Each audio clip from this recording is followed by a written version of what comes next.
Ladies and gentlemen, you are now tuning in to the National Season 2, the first franchise-based esports league in the country at kami ang inyong magiging casters for the first series. I am Butters. Sama ko ngayon si Wolf. Wolf, kumusta?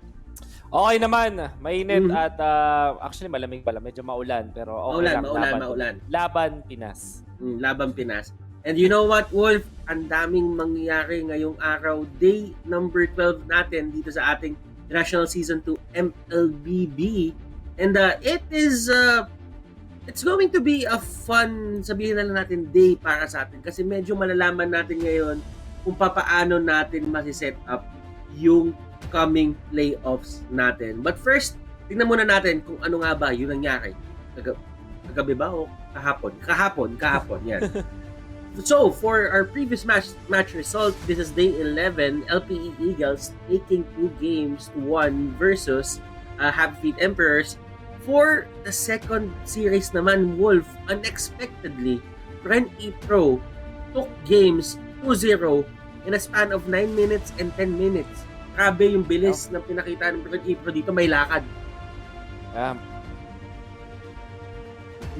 Was surprised na ang LPE Eagles ay nagulantang noong game number 1 pero nakabawi sila methodically ng game 2 and 3. That's also true with Bren E-Pro naman. Sobrang methodical, ang term ko nga cerebral. Kung naiintindihan yun, basta ganun yun. Ganun yun, tama. It was so methodical, man. Ang ganda, sobra. Kumbaga, pumasok sila sa utak ng kalaban nila. Pero for our team standings right now, Smart Omega still on top with 19 points. Bren E Pro, kasunod nun, 15. SAE Olympians, LP Eagles at 12. Signal Ultra Warriors, 6. And Happy Feet Emperors at 2. So, ito yung current setup natin ngayon. And remember guys, malapit na ang ating playoffs. Top 4 lang ang makakapaglaro doon. So, ibig sabihin, kung ikaw ay gusto mo makaabot ng playoffs, kailangan mong kunin yung points mo as early as now. So, for match schedule for today, day 12 naman tayo, Smart Omega versus Happy Feet Emperors, ang i-cast namin ni Wolf, Signal Ultra Warriors, and STE Olympians yung ating second series. So, what can you say about this certain matchup? Tingin mo ba, Wolf, may something amazing na mangyayari dito sa dalawang setup natin ngayon? I do hope so. Game number 1 or series number 1 is going to be very important for Happy Feet Emperors, Butters, and to all of our viewers out there. Na sobrang importante po nito, matalo lang ng isa ang 2-0 ang Happy Feet Emperors, wala silang chance mapunta sa playoffs. And that is one thing that they need to watch out for. Kailangan ang Happy Feet Emperors ay manalo ng lahat ng kanilang games. Kung 2-1 man ito, pwede, safe pa. Pero if this is a 2-0 for Happy Feet Emperors, pwedeng silang makapasok sa playoffs. But if it's 0-2 naman, in favor naman ng SMO, well, doon tayo mayayari. So yun yung bigayan natin dito. Well, technically, it's a math of mananalo ka and matatalo yung mga kalaban mo para the slot na yon. Last time they met, day 3 pa to, November 18, 2020, and it was a Wednesday. Ayos ba yun? Sinabi ko pa yun. Sakto eh. Happy Feet Emperors versus Smart Omega, 2-0 ang Smart Omega dito. And as you can see, 11-minute games, 12-minute games. Do you think it's still going to be the same for day number 12, Wolf? It might be. This is me speaking sa lang naman sa experience na nakita ko sa Smart Omega as well as Happy Feet Emperors. I saw the games of Happy Feet Emperors kahapon. May improvement ng game number 1 but game 3 parang bumalik sila dun sa kanilang old form. Samantala naman ng Smart Omega, I saw them yesterday lose 0-2 against Bren E Pro. And syempre, that was a loss na nakakagulat talaga. But you have to take note, Smart Omega is a team magaling mag-recover. Ilang beses na natin ito nakita, na pag natalo ng isang series ang Smart Omega, kinabukasan, bigla silang gigil. Smart Omega dito, not going to want to drop any points ngayong araw na to. While Happy Feet Emperors, Wolf, kahit sabihin natin nagigil dito ang Smart Omega, tingin ko mas gigil ang Happy Feet Emperors. Kasi on the terms of playoffs, ikaw na nga nagsabi, if ever 2-0 sila dito, that is going to be the end of the journey for them, papasok ng playoffs. So, kailangan natin ang ating mga teams. Ladies and gentlemen, we are going to start with Happy Feet Emperors, I think. Na, alam mo, mainit tong team na to eh. Okay, mainit tong team na to. We can see Chichi kahapon na nag-perform ng game number 1 against LP Eagles, but I think everybody else will need to show up. I want to see Japes, I want to see sila Reggie, or basta sila, kailangan na nilang magpakitang gilas dito sa game na to. If there's any, lahat ng naiiwan na lakas nila or na utak nila sa Mobile Legends, ibuhusan nila sa series na to because it's gonna be a stretch starting from now. Ako, naniniwala ako, malakas yung early game presence na itong team na to. Pagka early game ang usapan, kahit yung mga malalakas na team dito sa the Nationals, kaya nilang sabayan. It's all about ending it ng maaga din. Kasi sometimes, kapag tumagal na yung game, they don't know what to do, dun sila nagkakaroon ng lapse in decision making.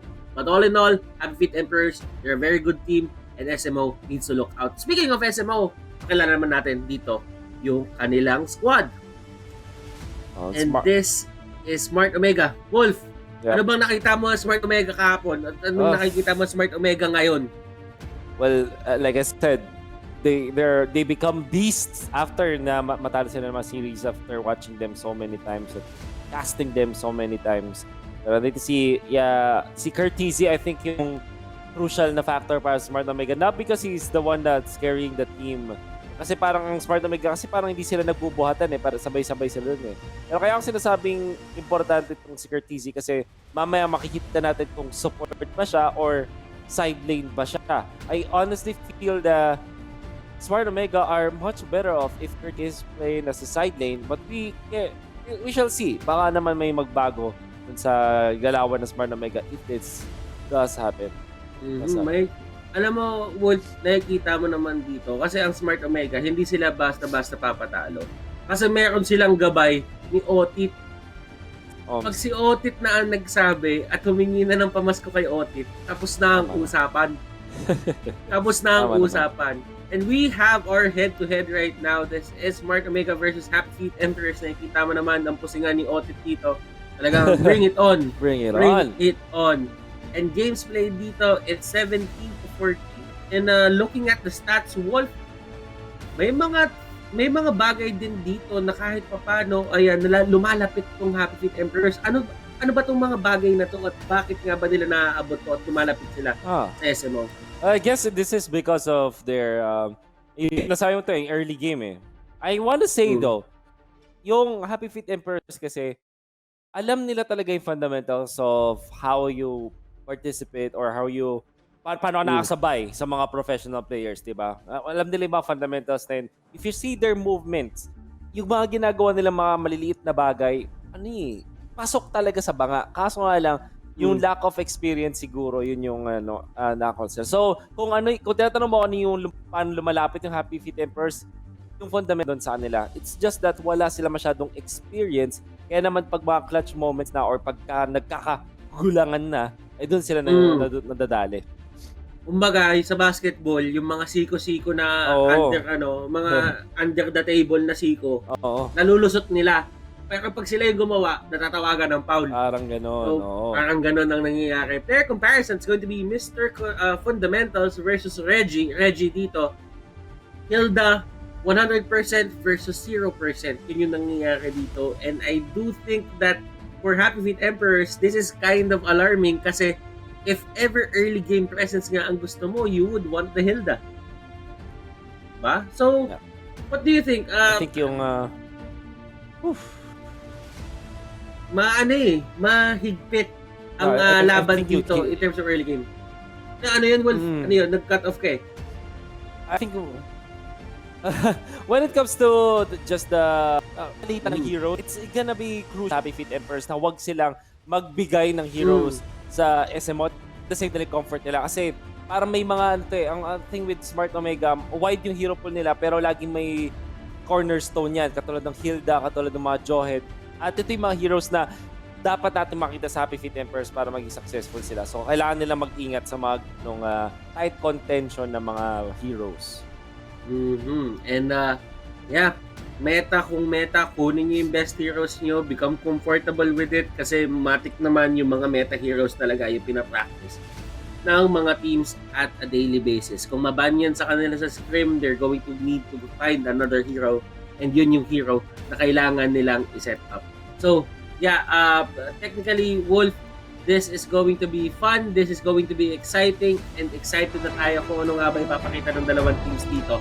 SMO, they want to bounce back from that 0-2 loss yesterday. Happy Feet Emperors, 100%, they want to make it in. Pasok ng ating playoffs. I think that we do have the draft now.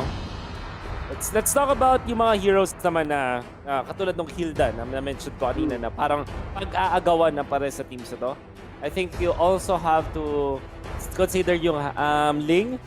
Interestingly kasi yung Happy Feet Emperors batters ay paborito din yung Ling at nagiging successful sila kapag ginagamit nila yung Ling. Kaso nga lang, ang Smart Omega ay isang team naman na mamaw kung maglaro ng Ling. Si Hajizi ay nabansagan na the KDA machine. At nangyari yan, nanggaling yan nung nagsimula siya mag-Ling. Pero parang, tama ba ang aking nakikita, Butters? Parang wala si Smart Omega ngayon sa game number 1. Si Haji. So, ibig sabihin, iba yung setup nila dito. Nakikita natin, Wolf, kung paano gumana yung kanilang hurt jungler. May courtesy jungler setup silang tinatawag dito eh. So, malay mo, yun na yung pinakahinahanap natin. Pero, kaya yung setup na gagawin nila. Kasi kahapon, nakita natin, 2 game, nag-hackif dito si Kaji. Hindi ko maano eh.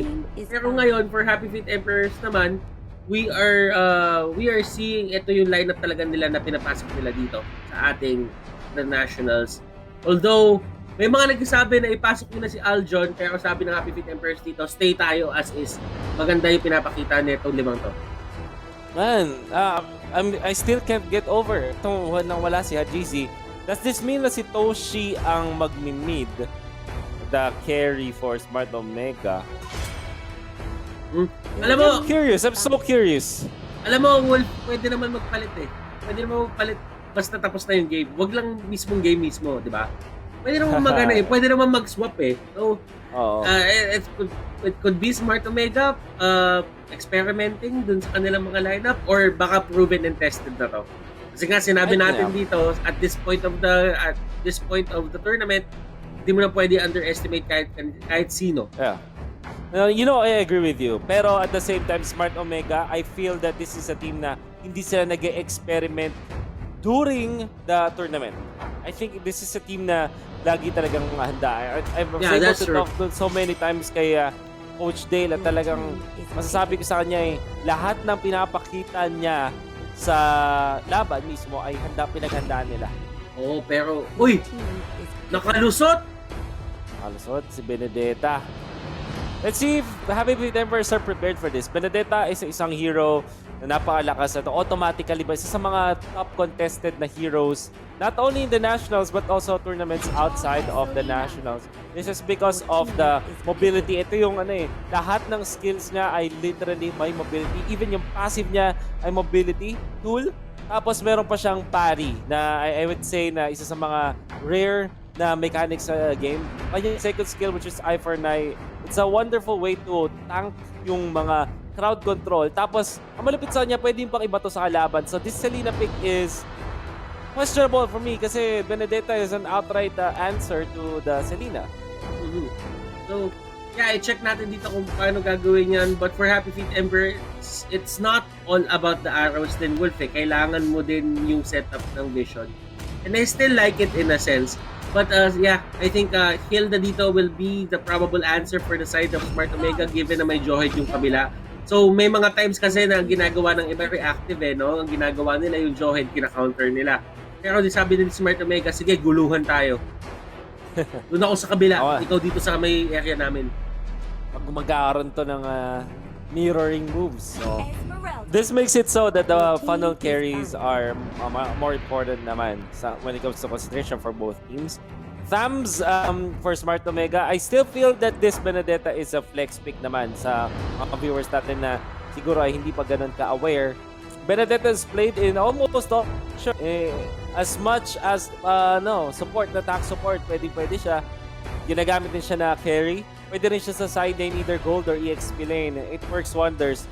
Alam mo, sa totoo lang yung mage support role na lang yata hindi niya pwedeng puntahan eh. Pero technically speaking, kaya pa rin. We'll see. Kaya pa rin. You know what? There are a lot of things getting banned right now and it's going to be the Alice para sa side ng Happy Emperors. Parang may sineset up dito ang Happy Emperors na hindi pwede maabot yung backline basta-basta. Wolf Oh. Okay. Well, I guess this is the reason na ito yung parang sabihin na nating point of contention para sa Smart Omega and Happy Feet Emperors, yung carry heroes. Kasi ang nakikita natin na emphasis ng Smart Omega ngayon ay tatanggalin nila yung mga carry heroes na comfortable ang Happy Feet Emperors like the Link. Tapos yung mga secondary na heroes nila tatanggalin mo like the Lancelot. Now, since the Brody and the Benedetta ay na-deny na rin sa Happy Feet Emperors, sobrang kulang na sila ng pool ngayon na gagamitin na sa carry. So I'm thinking only something like Heath and Shin ang pwede nila mapili or something like Harith but they ban Harith themselves. I think it's a safe ban move. Sa totoo lang. Yung Harith. Kasi kung kuha ka ng YSS at nagpaplano ka nun, ayaw mo din naman siyang maabot ng Zaman first basta-basta ng Chrono Dash and Zaman first combination. So, medyo magiging mahirap din sa Happy Feet Emperors if ever lumusot yun. So, Uranus. What do you think about this, Wolf? I don't really see Uranus that much ngayon. Well, looking at the heroes of Smart Omega, they don't have really the best heroes against Uranus. Okay naman yung thumbs kung sa lane lang. Pero kung the general idea ay hindi ganun kadami yung pwede makuha ng pang-kill ng Smart Omega. What I don't like though, Mr. Butters, is itong Esmeralda and Uranus combo. Happy Feet Emperors na try na natin so many times. It did not work kasi parehas sila ng ginagampan ng role. You kinda need a more, sabihin natin, mixture kasi parang ayaw mo na yung dalawang side lanes mo ay isa lang yung ginagawa parehas sila. So, yun yung counterintuitive dito para sa akin. Yeah. And kung papansinin mo dito, Wolf, babagitin ko lang since sinabi mo na, yung Smart Omega dito, ngayon, mag-itemize lang sila in terms of magic damage. Ibig sabihin, if mag-itemize ka dito ng Oracle, ng Athena Shield, na-offset mo na yung kakamihan ng damage na manggagaling dito sa side lanes ng Happy Feet Emperors. Pero Happy Feet Emperors, ang sabi naman nila dito, tara kuha tayo ng physical, kuha tayo ng Roger para mag-isip naman sila. Roger, let's see if this will work out. I still feel na Tams, Louie, tapos meron ka pang Benedetta. These are heroes that are generally okay with this Roger. Additionally, Butters, ang Claude na pick dito coming out from the side of the Smart Omegas, dalawa yung na-achieve nila eh. Una, comfort. Isa sa mga favorite nilang i-run na strategies itong Claude at kayang-kaya nilang kabisado nila kumbaga itong pagkakagamit ng Claude. Second is, it's decent laban sa Uranus and Esmeralda combined. Kasi yung Esmeralda ay, sabihin natin Uranus lang, meron pa siyang way para i-deal yung Claude. Pero kung dalawa sila no Esmeralda Uranus, since they do the same thing, di ba? Sabi nga natin, hindi ganun ka-efficient yung pagkakagamit ng Uranus at Esmeralda together. This might be a big question mark para sa Happy Feet Emperors. But we'll see. Hopefully, this is something na na-rehearse at na-try ng side ng Happy Feet Emperors and might work with them. Kasi, syempre nga naman, Butters, tayo nag-try nun eh. Kaya naman, sino ba naman tayo? But this is a professional team. Baka meron silang napaghandaan dito. But through experience and through all the days of casting, Esmeralda and Uranus ay sa mahirap na combination. May nakapagsabi na ba sa'yo? Na nagbi-blend ka dun sa backdrop natin. Ganun talaga. At tawag dyan, Pantone, bro. Pantone, yeah. Pantone na tinatawag natin. So, let's head in to the Celestial Palace, ladies and gentlemen. At panoorin na natin ang game number 1 ng SMO versus HFE. Pero gagawin natin yan in a bit. I think may pag-uusapan muna tayo dito. Yep. Wolf, looking at the other side naman, tamang balanse ng damage output. May Benedetta sila, meron din silang Claude. So what do you think? Medyo na overemphasize ba yung mga item dependent heroes to the side ng SMO? I don't think so. I don't think so. The thing, yun yung weird, I would say deceptive para sa isang Benedetta. Akala mo sobrang item dependent siya, but when played sa side lanes, it's a hero that's actually decent when it comes to dealing with his opponents. Kasi ang maganda sa kanya, bukod sa marami siyang dash, ang pinaka nagpaimba sa kanya, ang dali niya mag-wave clear. Tsaka meron siya yung talon sa bushes. Alright, na hindi siya makikita.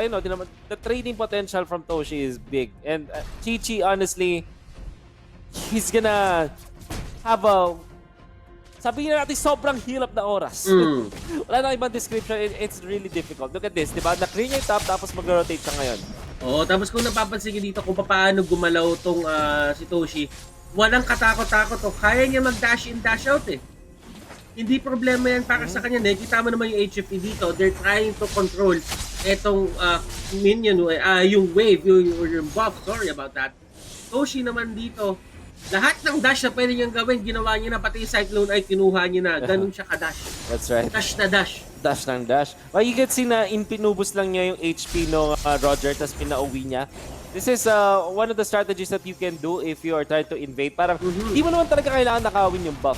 Yung fact lang na inuubos mo yung HP nung jungler or nung carry o kalaban, okay na yun eh. And this means na yung Claude ay magkakaroon ng sobrang daling oras. Kurt TZ na ngayon, instead of HGZ, ang naglalaro bilang mid laner, kumbaga, na Smart Omega. Okay. Pero gusto ko yung ginagawa dito ng Happy Feet Emperor's Wolf. Kahit na pauwi si Shaw, hindi tumigil ang pagkuha niya ng kanyang farm. But then again, yung Smart Omega dito, may pressure na silang binatay. So, ibig sabihin, kailangan sumagot ng Happy Feet Emperors. Pero ang ginawa ng Happy Feet Emperors, react normally, natural lang yung pag-react nila dito, and it didn't really hurt them in any way. Is he working onto the crab this time na napakayaman na ng ating Claude ngayon sa almost level 5. Nasulit din niya yung jungle kasi nakakuha rin siya yung jungle sa bila. Look at this! Butters! Ang ganda ng setup nila dito. Diversion papasok, Japes. Ang next target, and that is going to be the burn damage para kay Sam getting that kill. Kenji dito, siya ang next target. Si Reggie naman dito, pumasok, sinubukan niya, pero buti na lang, meron siyang flicker. Gets out with the flicker. What a nice first blood. Ginamit lang yung diversion, which is the ultimate of the Liwaye. You can see na ginagamit niya ni Haze. Interesting kasi normally sa late game ko pa nakikita yung mga malulupit na diversion usages, but this time it's used 2 minutes in. Ang kaka-ulti talaga ni Yeli Haze. Yan ang tamang paggamit ng power spike. And Kurt Z dito, kamunti ka na siyang matamaan nung pana. Buti na lang nausod ng onte dito si Heath at siya yung nakasalo. And this is a good move coming up from the Happy Feet Empress. Looking at it, SMO dito. Toshi, what a monster! Pumasok sa may gitna, Blazing Duet, andito na. Ana, walang tatamaan. And Reggie dito going in. Turtle has been slain. Happy Feet Empress, they get the steal. Oh my god. And you can see, this dash started with the sexy moves na nakita natin mula kay Kurt TZ. Ginamit yung BMI, si Dexter na naiwan para i-dodge yung Falling Star Moon. And without Falling Star Moon, Butters, yung Happy Feet Emperors ay tinulang talaga ng contention dun sa Turtle. I was actually surprised that they still fought dun sa Turtle area at dahil dun ay napunish sila ng sobrang Smart Omega. Getting the Turtle and 2 kills pa. Double kill kay Toshi. Nakuha. Actually, nakuha nila yung Turtle. Nakuha ni Pero kasi na 2 kill sila. I think the decision was, sige, laban natin. But I think the fact na ginamit yung Falling Star mo na hindi efficiently, baka yun yung something na kailangan nilang And Toshi dito tinamaan ng Falling Star Moon. Tignan natin kung ano mangyayari sa kanila. Tatakbuhan lang sila dito. And Toshi will just get out. Yan yung mga innate capabilities ng isang Benedetta. And ano magagawa natin? Benedetta siya eh. And ganyan talaga. This is the reason why he is always automatically banned. Yung concept pa lang ng hero na unbi-dash, that's already something kailangan talagang automatic talaga na meta hero agad siya. Si Kyle dito na lapitan. And that is going to be a kill, the first kill of Curtizy rather, dito sa ating laro. Kurt, looking really good with his Raptor Machete. Toughness boots ang kinuha niya dito alongside with Dagger. Let's see kung Demon Hunter Sword ang kukunin niya dito. I think it's more or less leaning towards that, Wolf. Kasi makunat yung mga kalaban niya dito eh. Makunat. Kaya Demon Hunter Sword at tingin kong unang kukunin niya. That's just what I feel like yung reason kung bakit hindi ko gusto yung flavor ng Uranus at Esme laban sa Claude. Parang Claude versus Uranus. Uranus ay lumamang pa pero kung dalawa sila, DHS, sulit na sulit. And that was a good pick-off coming out from the side of Happy Feet Emperors. Pero this time around, kung sino yung namatayan, sila yung nakuha ng turtle. So binaliktad naman niya yun ng Smart Omega. Sabi nila, sige, may nakuha kayong kill. Kami naman yung kukuha ng turtle. And I want to say though, this is a nice itemization mula sa Smart Omega. Kanina, 2 minutes ago, man, may Deadly Blade na agad si Tams. This meant na meron silang way para i-counteract yung double sustain ng side lanes ng Happy Feet Emperors, which is Esmeralda and Uranus. At the same time, it also nullifies a little bit lang naman yung killing spree ni Shaw, or at least yung general na lifesteal advantage ng isang Roger. This is good. DHS or the Demon Hunter Sword para kay Curtizy, magiging sulit na sulit yan. I also like the timing from Smart Omega. I'm sure na by 7 minutes, Raptor and DHS na yan. Pero dito, the turtle has been, the turret rather, has been taken dito by the side of Smart Omega, and here comes the fight. Look at this, Luigi. Minagnet ni Yin Yang, ginamitan ng good, ginamitan ng bad, and opposite sa track. And that is going to be kill on Claude, pero that is going to be a trade dito na 2-1. Labang dito doon sa setup na yung Smart Omega kasi nakuha nila yung turret, nakakuha pa sila ng 2 kill. Yeah, I wanna say, yung kill naman kay Curtizy, that's really good para sa Happy Feet Emperors. It's probably the reason why they are still equalizing. They get a kill however dun sa Selena, pero yung kill talaga dun sa Claude, that is one thing na kailangan paulit-ulit gawin ng Happy Feet Emperors. Let's see now. Kumbaga kailangan, Wolf, it's the first out of many. Kailangan pa nila ma-take down to ng tuloy-tuloy. Oh, 100%. Para naman kay Curtizy, ang gusto ko sa mga Claude kasi hindi Avarice. Although Avarice Claude is legit. Ginagamit siya support emblem para mag-farm sa side lanes at napakabilis na kanya paggawa ng items. But killing spree, at least meron ng additional na extra damage or physical penetration dahil sa assassin emblem from this Claude. Pero sila show dito, I think tama lang din yung ginagawa ng Happy Feet Emperors dito. Hindi sila nagpapanik eh. Kasi usually kapag nagpapanik ka na dito, lumalaban ka na lumalaban. Pero Kurt, focusing on the turtle, they will get it. Yung HFE, hindi sila gumagawa ng mga plays dito na sobrang agresibo. Kasi may times na kapag ka nagpapanik ka na, tumatalon ka na lang paharap eh. Si Toshi nahuli. Bihira yung mga ganyan na Japes dito ang magiging alay si Japes ang unang makatanggal dito sa may dash. And let's see, Shaw. Tatalon ba dito yung side ng Smart Omega? Hindi na nila ipipilit, Wolf, titigil na sila doon. And given na disiplinado talaga ang SMO, they will stop here. Pero ayaw pa, gusto ng HFE. And kaso pumasok din naman kasi si Kenji doon sa may loob. Kurt dito tinamaan, and that is going to be the call. Taka, go na tayo dito. And Kurt, makakatakas lang din siya. Heath going in, once more stacks. Hindi tutumba ang Esmeralda dito ng side ng Happy Feet Emperors. So that means walang stack na mapupunta dito kay Heath. Yung stacks ni Heath nasa 5, nasa 4-5 pa lang eh. It's not really the best at this point, but I wanna say, Butters, ang ginagawa naman ng Smart Omega na better when it comes to the map is the control of the map actually. As you can see, si Toshi after niya mahuli din sa may mid lane, pumunta agad sa bot kasi nakita nila, uy, 5 members na Happy Feet Emperor sa gitna. We can abuse this by pushing the side lanes as well. Kaya yung mga Tori ng Smart Omega ngayon, Butters, nakatayo pa lahat. Yung Happy Feet Emperors, they've already lost 2 of their turrets. And that's actually a good indication kung paano nga yung macro control ng Smart Omega. I think kailangan talaga dito ng side ng Happy Feet Emperors na maging mindful sa surroundings sila, Wolf, eh, no? Hindi pwedeng 5 kayo lagi na lumalaban.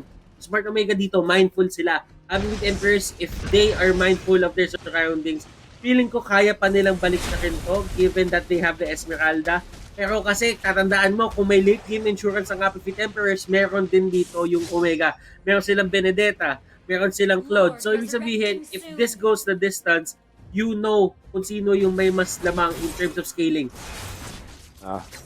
Speaking of scaling, let's see that Smart Omega using Toshi Chi dun sa may bottom lane. Pero again, Butters, this is just for them to shove the waves. Ang kanilang target lang talaga is itulak mga lanes in their favor so that when the fights do happen, pag napagpitas sila, lagi silang may way para mag-take ng objectives.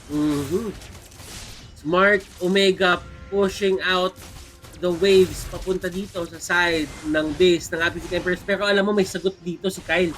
Sabi ni Kyle, sige, focus kayo sa mid, focus kayo sa bot. Dito ako, ikakat ko yung waves nyo. At andito na ako sa may mismong base. Ito yung ginagawa madalas ni Kenji. Gagawin ko din sa inyo.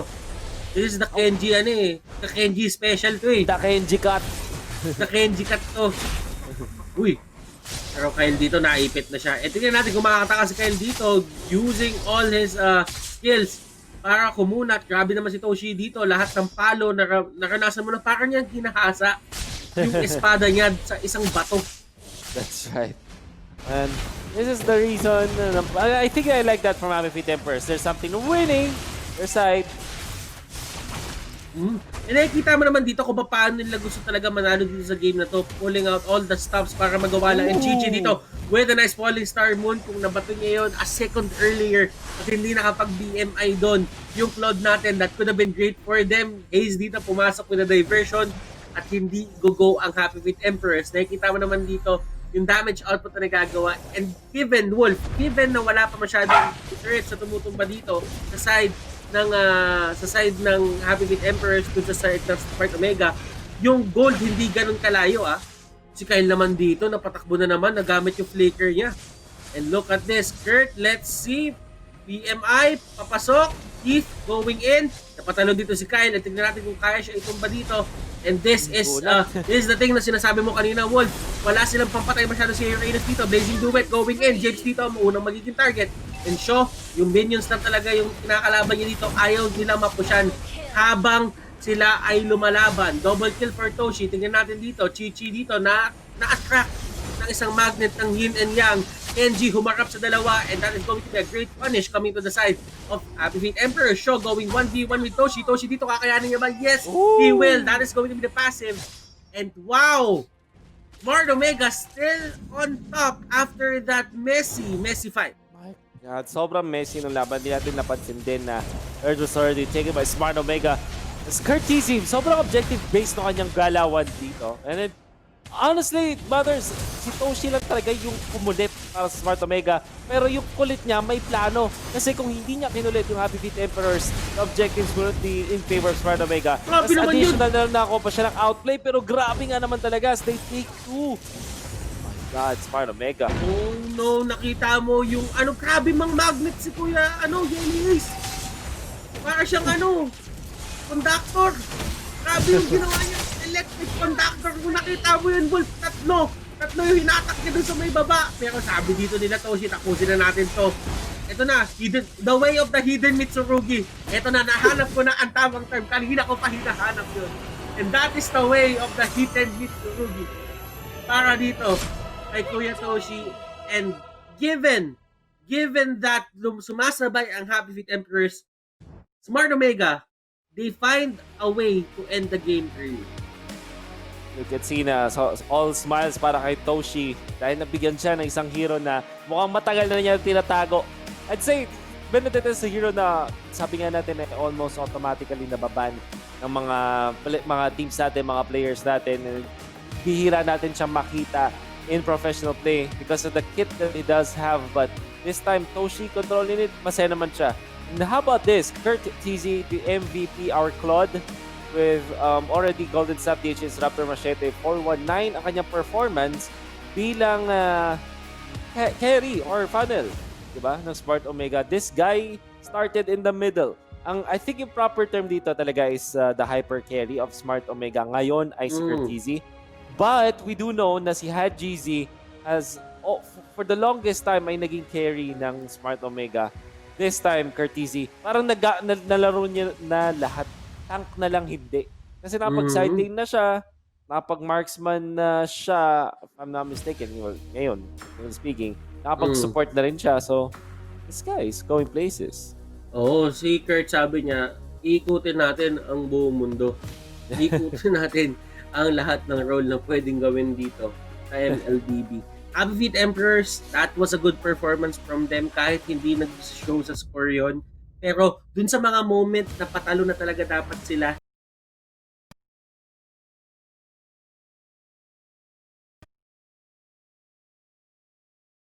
kakat mo yung waves. And for you to actually think about it sa oras na nape-pressure ka, that is a sign na nag-improve talaga dito yung Happy Feet Emperors. Yeah, I want to say, the signs of improvement is there. I think importante Butters na siguro if we see the highlights, we can see how they managed to get something out of the map na ina-expect din natin. Nice play from SMO. Controlling the map as well. But Kyle, yung mga ganung moves, the Kenji cut nga tinatawag natin, Mm. it's a step in the right direction at least. It makes you feel something nice para sa Happy Feet Emperors.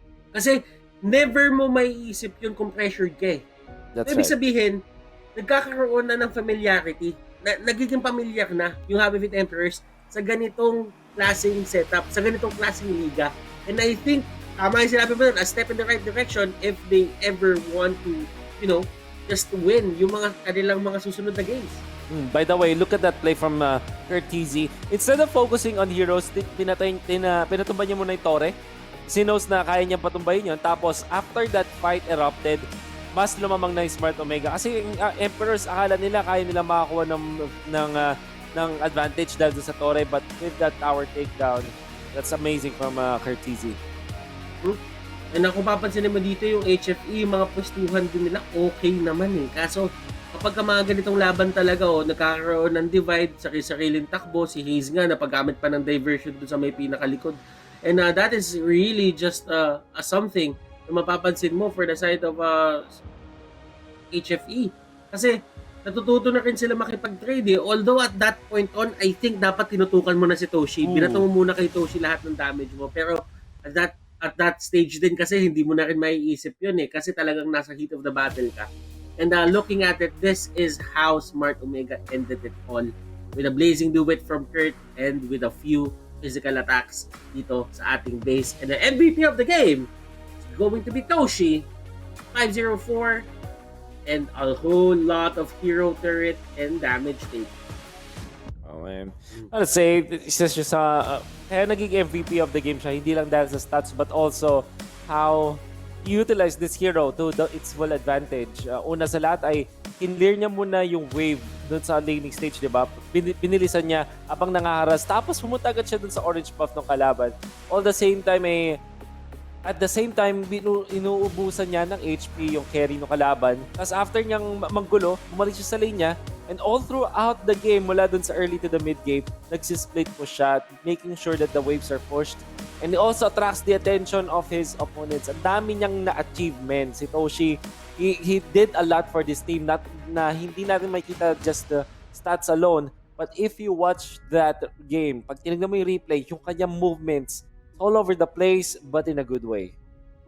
Ito lang yung talagang matitignan ko na dito. It's all about the drafting na talaga, Wolf. And na-take over muna, may nagwawala. Yeah, bago pa magwala ang mga doggy dyan, Kuya Butters, this amazing display from Smart Omega, a recovery na we expected them to have. Kasi nga naman, yung kanina pagkakatalo sa Bren Pro was quite methodical in such a way na parang masyado nilang binigyan ng maraming magandang bagay ang Bren Pro, hindi lang sa draft but also in-game. This time, bumawi sila. Kinuha agad nila yung mga magagandang heroes. They took care of the comfort picks naman ng side ng Happy Feet Emperors, not letting them get it. Tapos nakuha nila eventually yung match dahil sa isang methodical na pag-approach sa Mobile Legends. Basta ako, Wolf, ang iniisip ko talaga dito, they really need to look at their draft. HFT, they're doing a great job in-game, pero draft lang talaga sila nagkakaroon ng onting problema. I think the Esmeralda and Uranus, it's a hard thing to do. It's a hard thing to pull off. So right now, ladies and gentlemen, bigyan natin ng oras ang ating mga teams para makapag-isip as we head on to a very short break. Kung kayo nga alis, This is the Nationals MLBB Day number 12. And we are back for game number 2 ng ating series number 1, SMO versus HFE. At kami pa rin yung magiging shoutcasters. I am Butters and alongside me is Wolf. And game number 1 napunta sa side ng SMO. What does it take for HFE to get game number 2? Wolf? Yeah. I think that you mentioned, kanina napapag-usapan natin sa break ay draft. Ang gonna pick up, actually, idea to ni Butters at nag-agree ako sa kanya. Kasi, tama nga naman parang, ang drafting ay isang factor na kung saan ilalagay mo yung team mo in such a way na parang madali ba sa kanila to or masyado ba mahirap. It starts from there. It stems from there. I wanna say na ang Happy Feet Emperors, okay naman talaga yung fundamentals nila. I think that it's really difficult nga lang, Butters, kasi Smart Omega to Ito isang team na kabisado ang drafting. These guys know exactly how to draft and maybe it's definitely difficult but let's see kung kaya nila. They need one win, Butters. At least get one game away from Smart Omega para naman buhay pa rin ang kanilang playoff dreams. Ladies and gentlemen, that is true. And you know what other thing is true? That you are now tuning in the National Season 2, the first franchise-based esports league in the country. And I need to remind you guys that this tournament is under the supervision and regulation of the Games and Amusement Board. Pasok tayo sa draft. Happy Feet Emperor, Smart Omega. Dito na natin malalaman kung ano nga ba ang magiging timpla ng ating laro dito sa ating game number 2. Tinanggal na dito ng Happy Feet Emperors etong Natalia. Tinanggal din nila yung Jawhead. For the side of Smart Omega, ayaw na nila ibigay yung Esmeralda sa side ng Happy Feet Emperors. Oh. Okay. We might see another Ling ban. At noon, binan nga nila yung Ling.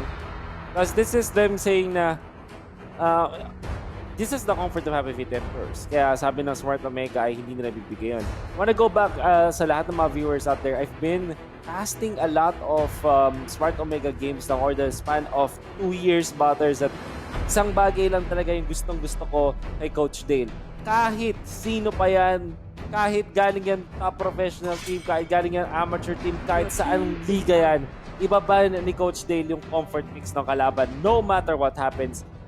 This is outright a sign of respect from any team that he faces. Madali lang naman kung ayaw mo sila maging komportable sa laro nila and gusto mo silang magkaroon ng problema, simulan mo sa hero pool. Oo. Tapos samahan mo ng onting pressure pa sa may laro. That's right. Kaya, panggulo mo ng groove ng kalaban. So, ibig sabihin kasi, kapag ka-comfort pick mo, Wolf, kabisado mo yun So, ibig sabihin, lahat ng pressure sa'yo, alam mo kung paano mo sasagutan. Pero pag hindi mo na comfort hero at pin-pressure ka pa, doon na nagkakaroon ng, nakikita mo na kung sino talaga yung lamang.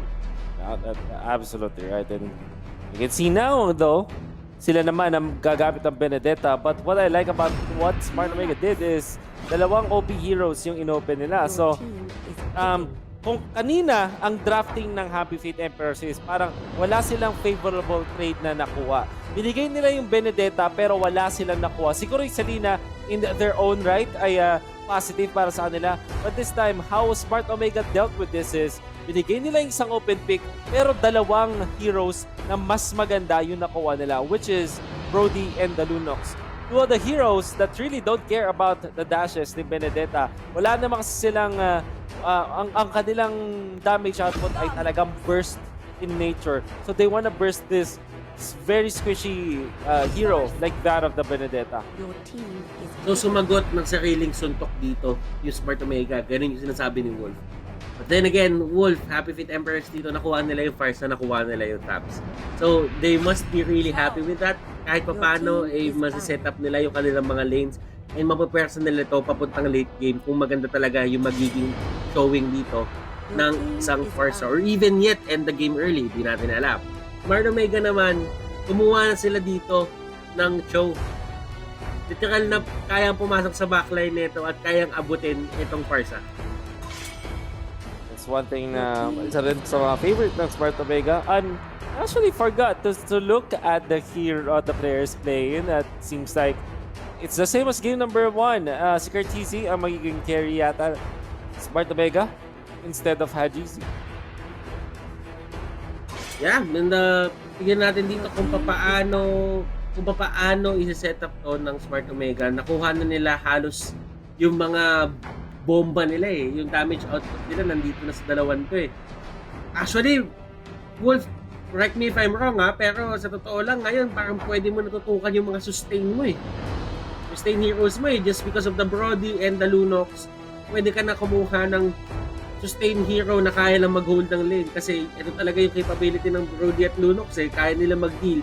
Sobrang taas sa damage at a single point in time na sobrang bilis lang, pipit kang ka lang yan, kaya ka na i-burst out. 100%. Okay, isang napakabilis sa pag-pick sa Sylvana, Butters. This tells me that this is side lane Cho dahil ang Sylvana usually ay nilalaro na sa tank role. And I think Smart Omega is one of those teams that really favor this Sylvana tank. They're one of the few teams that can really utilize this hero to its full advantage. That is definitely sa lockdown naman. Hindi ganoon kalaki yung kanyang harassment potential, but when it comes to just dealing in when it comes to team fights, lalo na yung lockdown niya, this is how you know that Sylvana player is good. We'll find out if he and the rest of Smart Omega can utilize this hero to their advantage. Pero alam mo, kaya din tong maging answer sa isang Benedetta, di ba? That's parang right. i-release mo siya eh. Kung baga, yes, makapag-dash in, dash out ka, pero dun na sa circle na yun. That's right, that's right. Japes with the Khaled and the Kagura, I like yung ginawa dito ng Happy Feet Emperors. Kumuha naman sila ng teamfight capable heroes. Kumbaga kanina yung Farsa, it's a way to stop them. Teamfight capable din naman to. Pero wala di talaga tayo nakakita ng isang matinding setup sa kanila. But with the Khalid, with the Kagura, at least meron silang panglaban in terms of team. Oh. Whew. Support.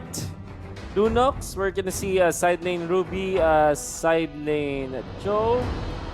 Or maybe not dahil si Yelly Hayes. Makakita ba ulit tayo ng isang Hayes Joe? We'll find out. But I feel na ang prediction ko dito, Brothers, it's gonna be side lane Joe together with the side lane Ruby. Tapos support Lunox and Sylvana. A lot of weird picks from Smart Omega, but I'm telling you, it all makes a lot of sense against all the team fight naman na gustong gawin ng Happy Feet Emperors. Ito naman yung masabi kong okay sa Happy Feet Emperors. Parang ang solid naman ako na team fight if they execute properly.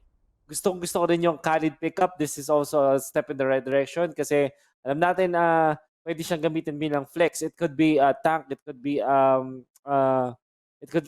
side lane, pero I think they are gonna use it as a tank this time. Gagamitin nila pang invade. I agree, Wolf. Maganda yung pinakita dito ng Happy Feet Emperors in terms of crafting, but it all comes down to execution.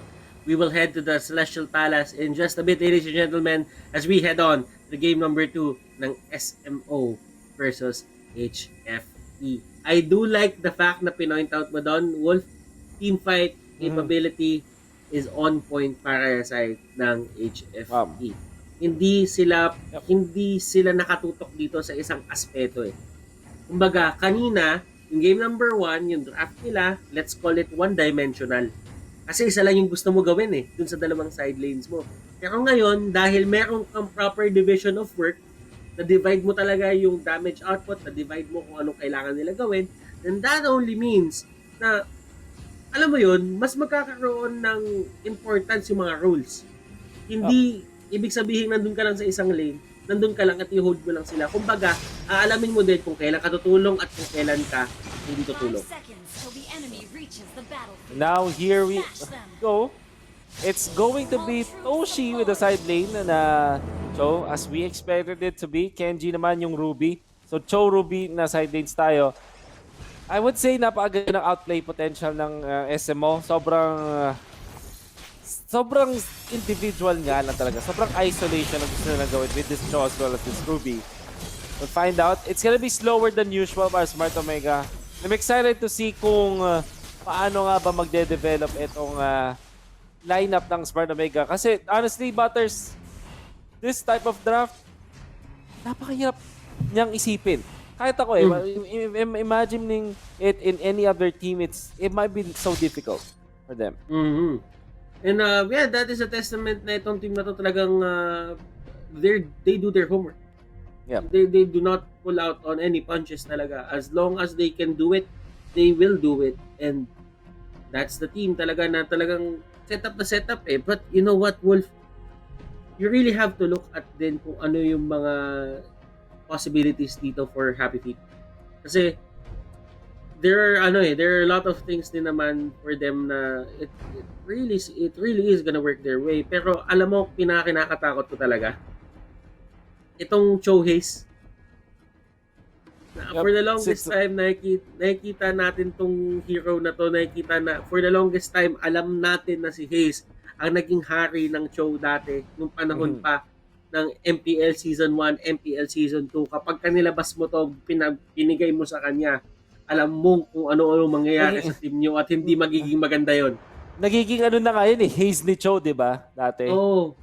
At saka kung dati meron silang mga insection,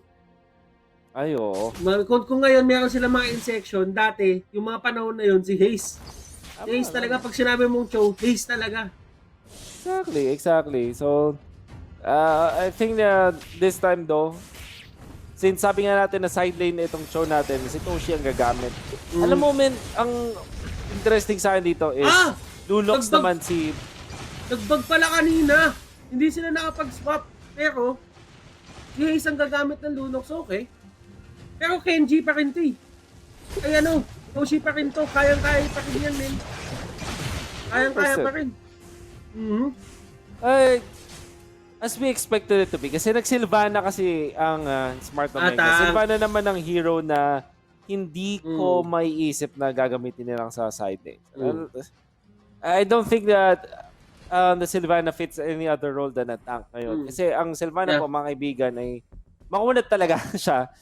But ang kanyang main key kung bakit siya nagiging solid na tank is yung kanyang initiation potential nila. So, pwede gamitin sa mga team fights at pang-peel din ng kalaban. Ang ganda rin na pang-peel ng isang Sylvana. Tsaka yung zoning din no? Yung zoning capability zone out, din. that's also true. Kapag humarap ka sa isang Sylvana, alam mong Mr. Driller ka eh.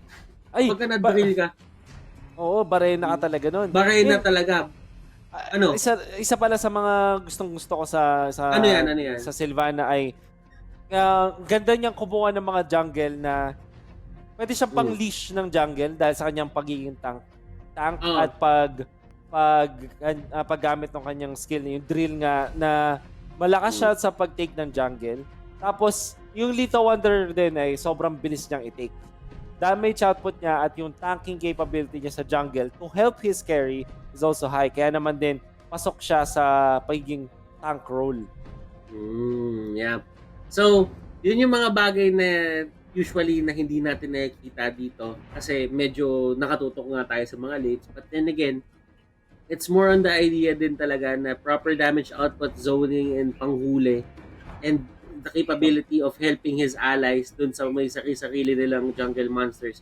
That will really, set Sylvana as a tank na probably for this meta and the coming metas as well.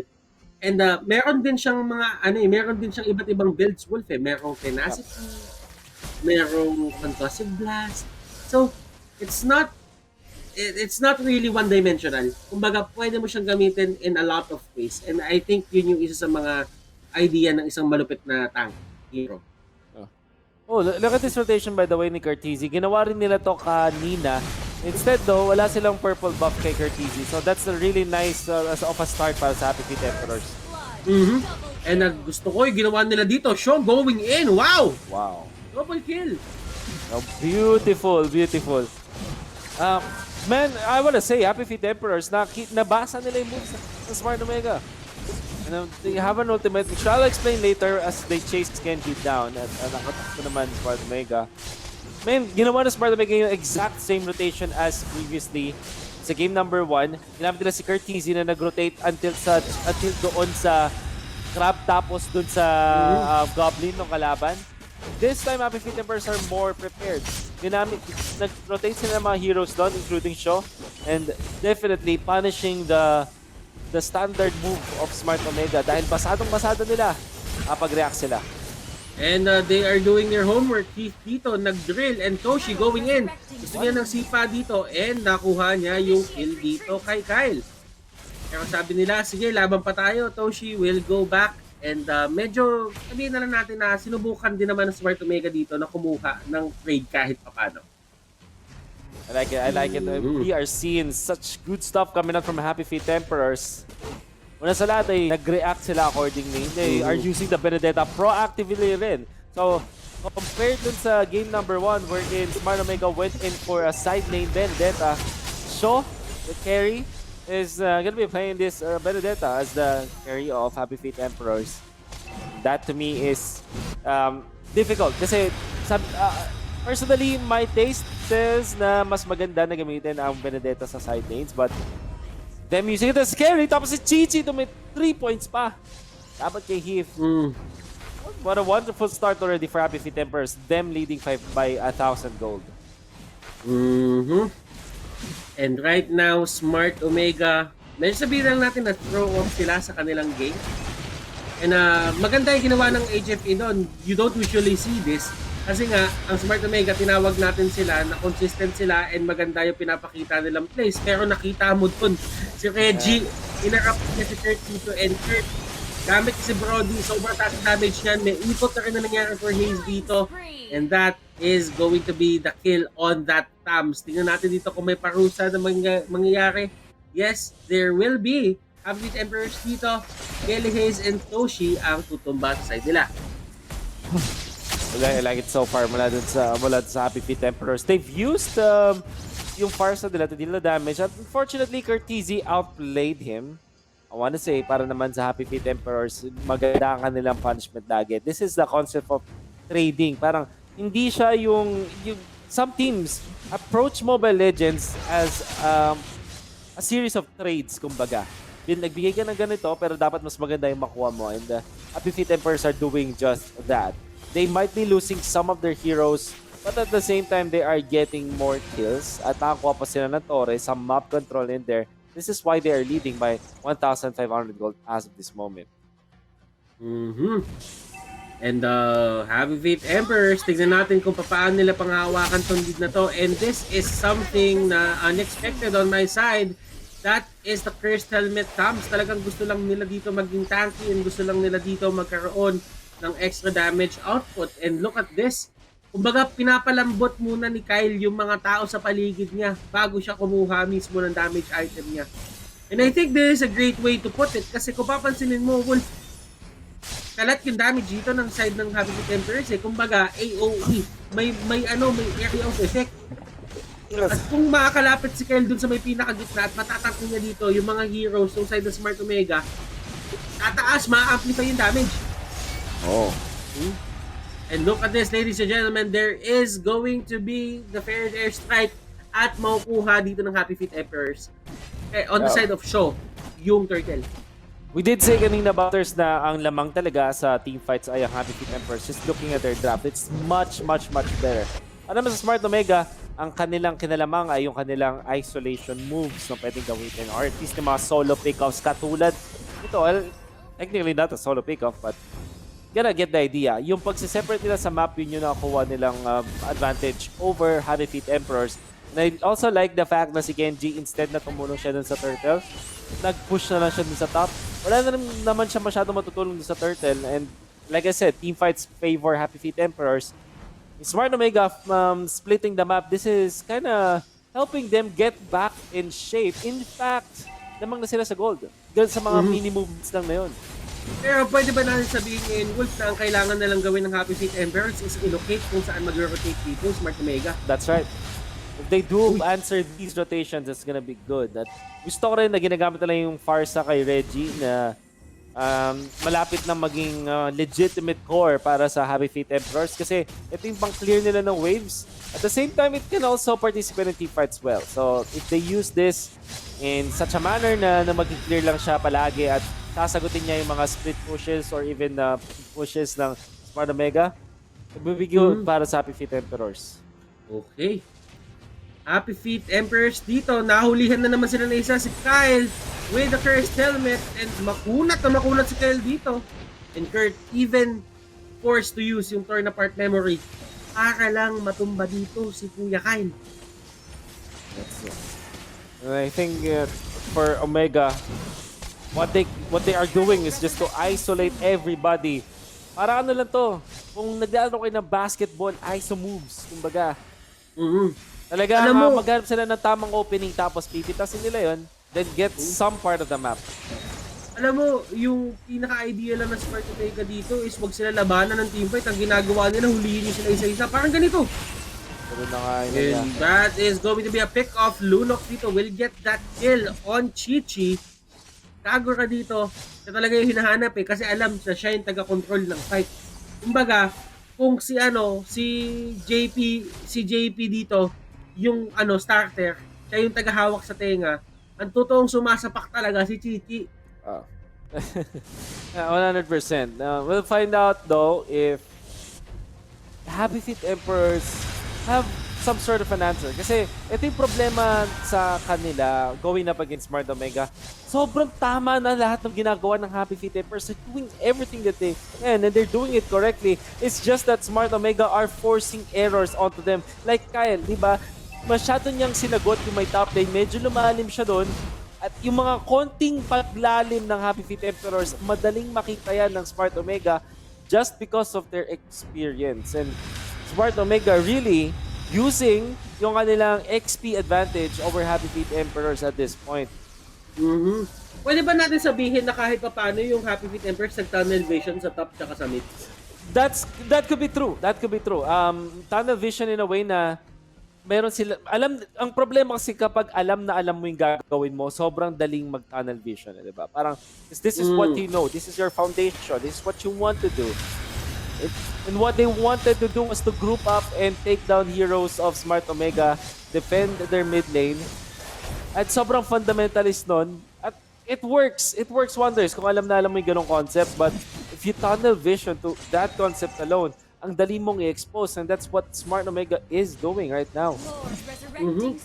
And as you can see, Chichi dito with a solo kill. Wow!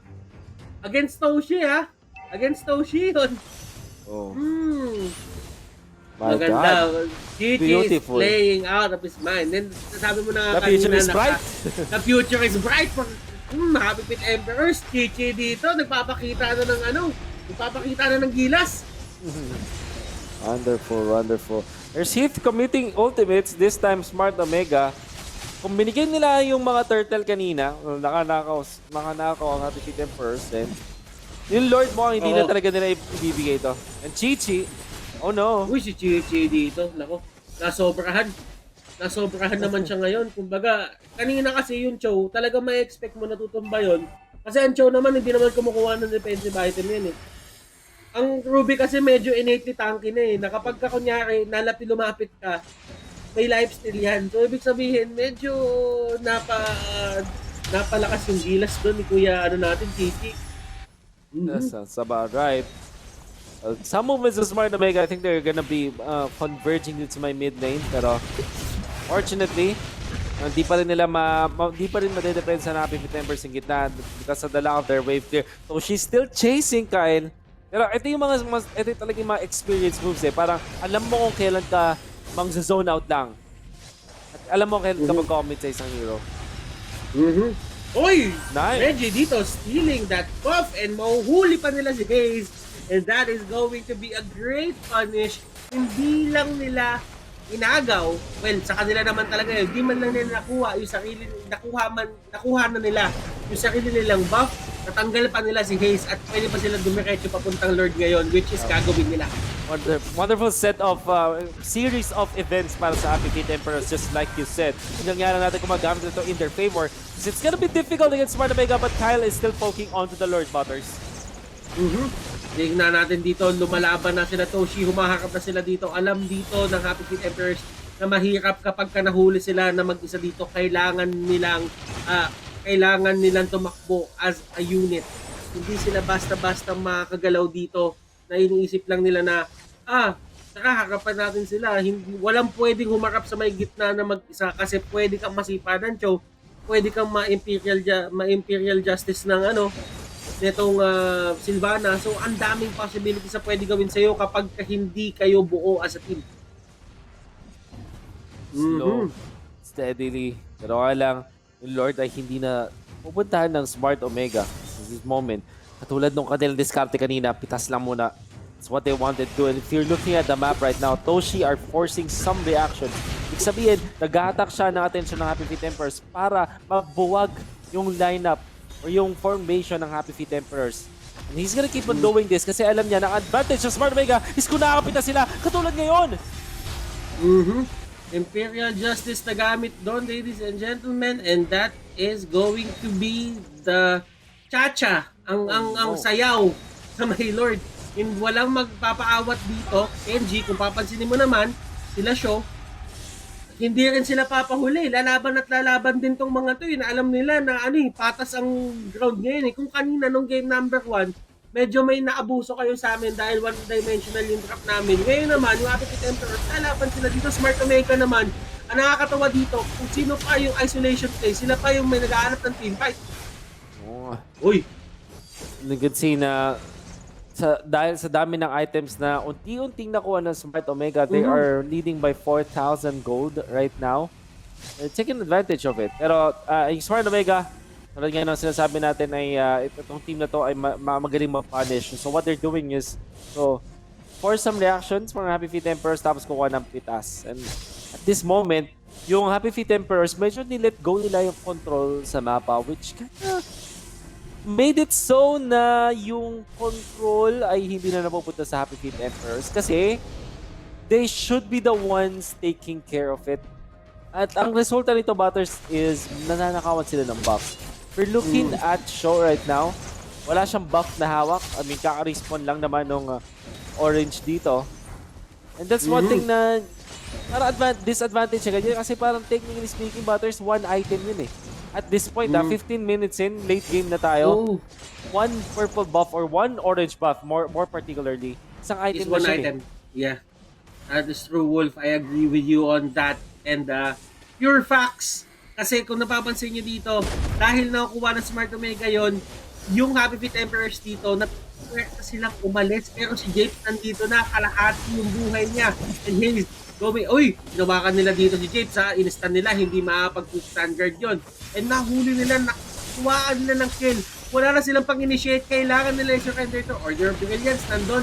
Kenji with the stun, tignan mo kung paano nila sinaset up dito. And we are angry! Kay Sho, nahatak siya doon. Tinigilan dito ng Smart Omega, tinigilan ni Christian Lord. Dapat sa kanila na yun.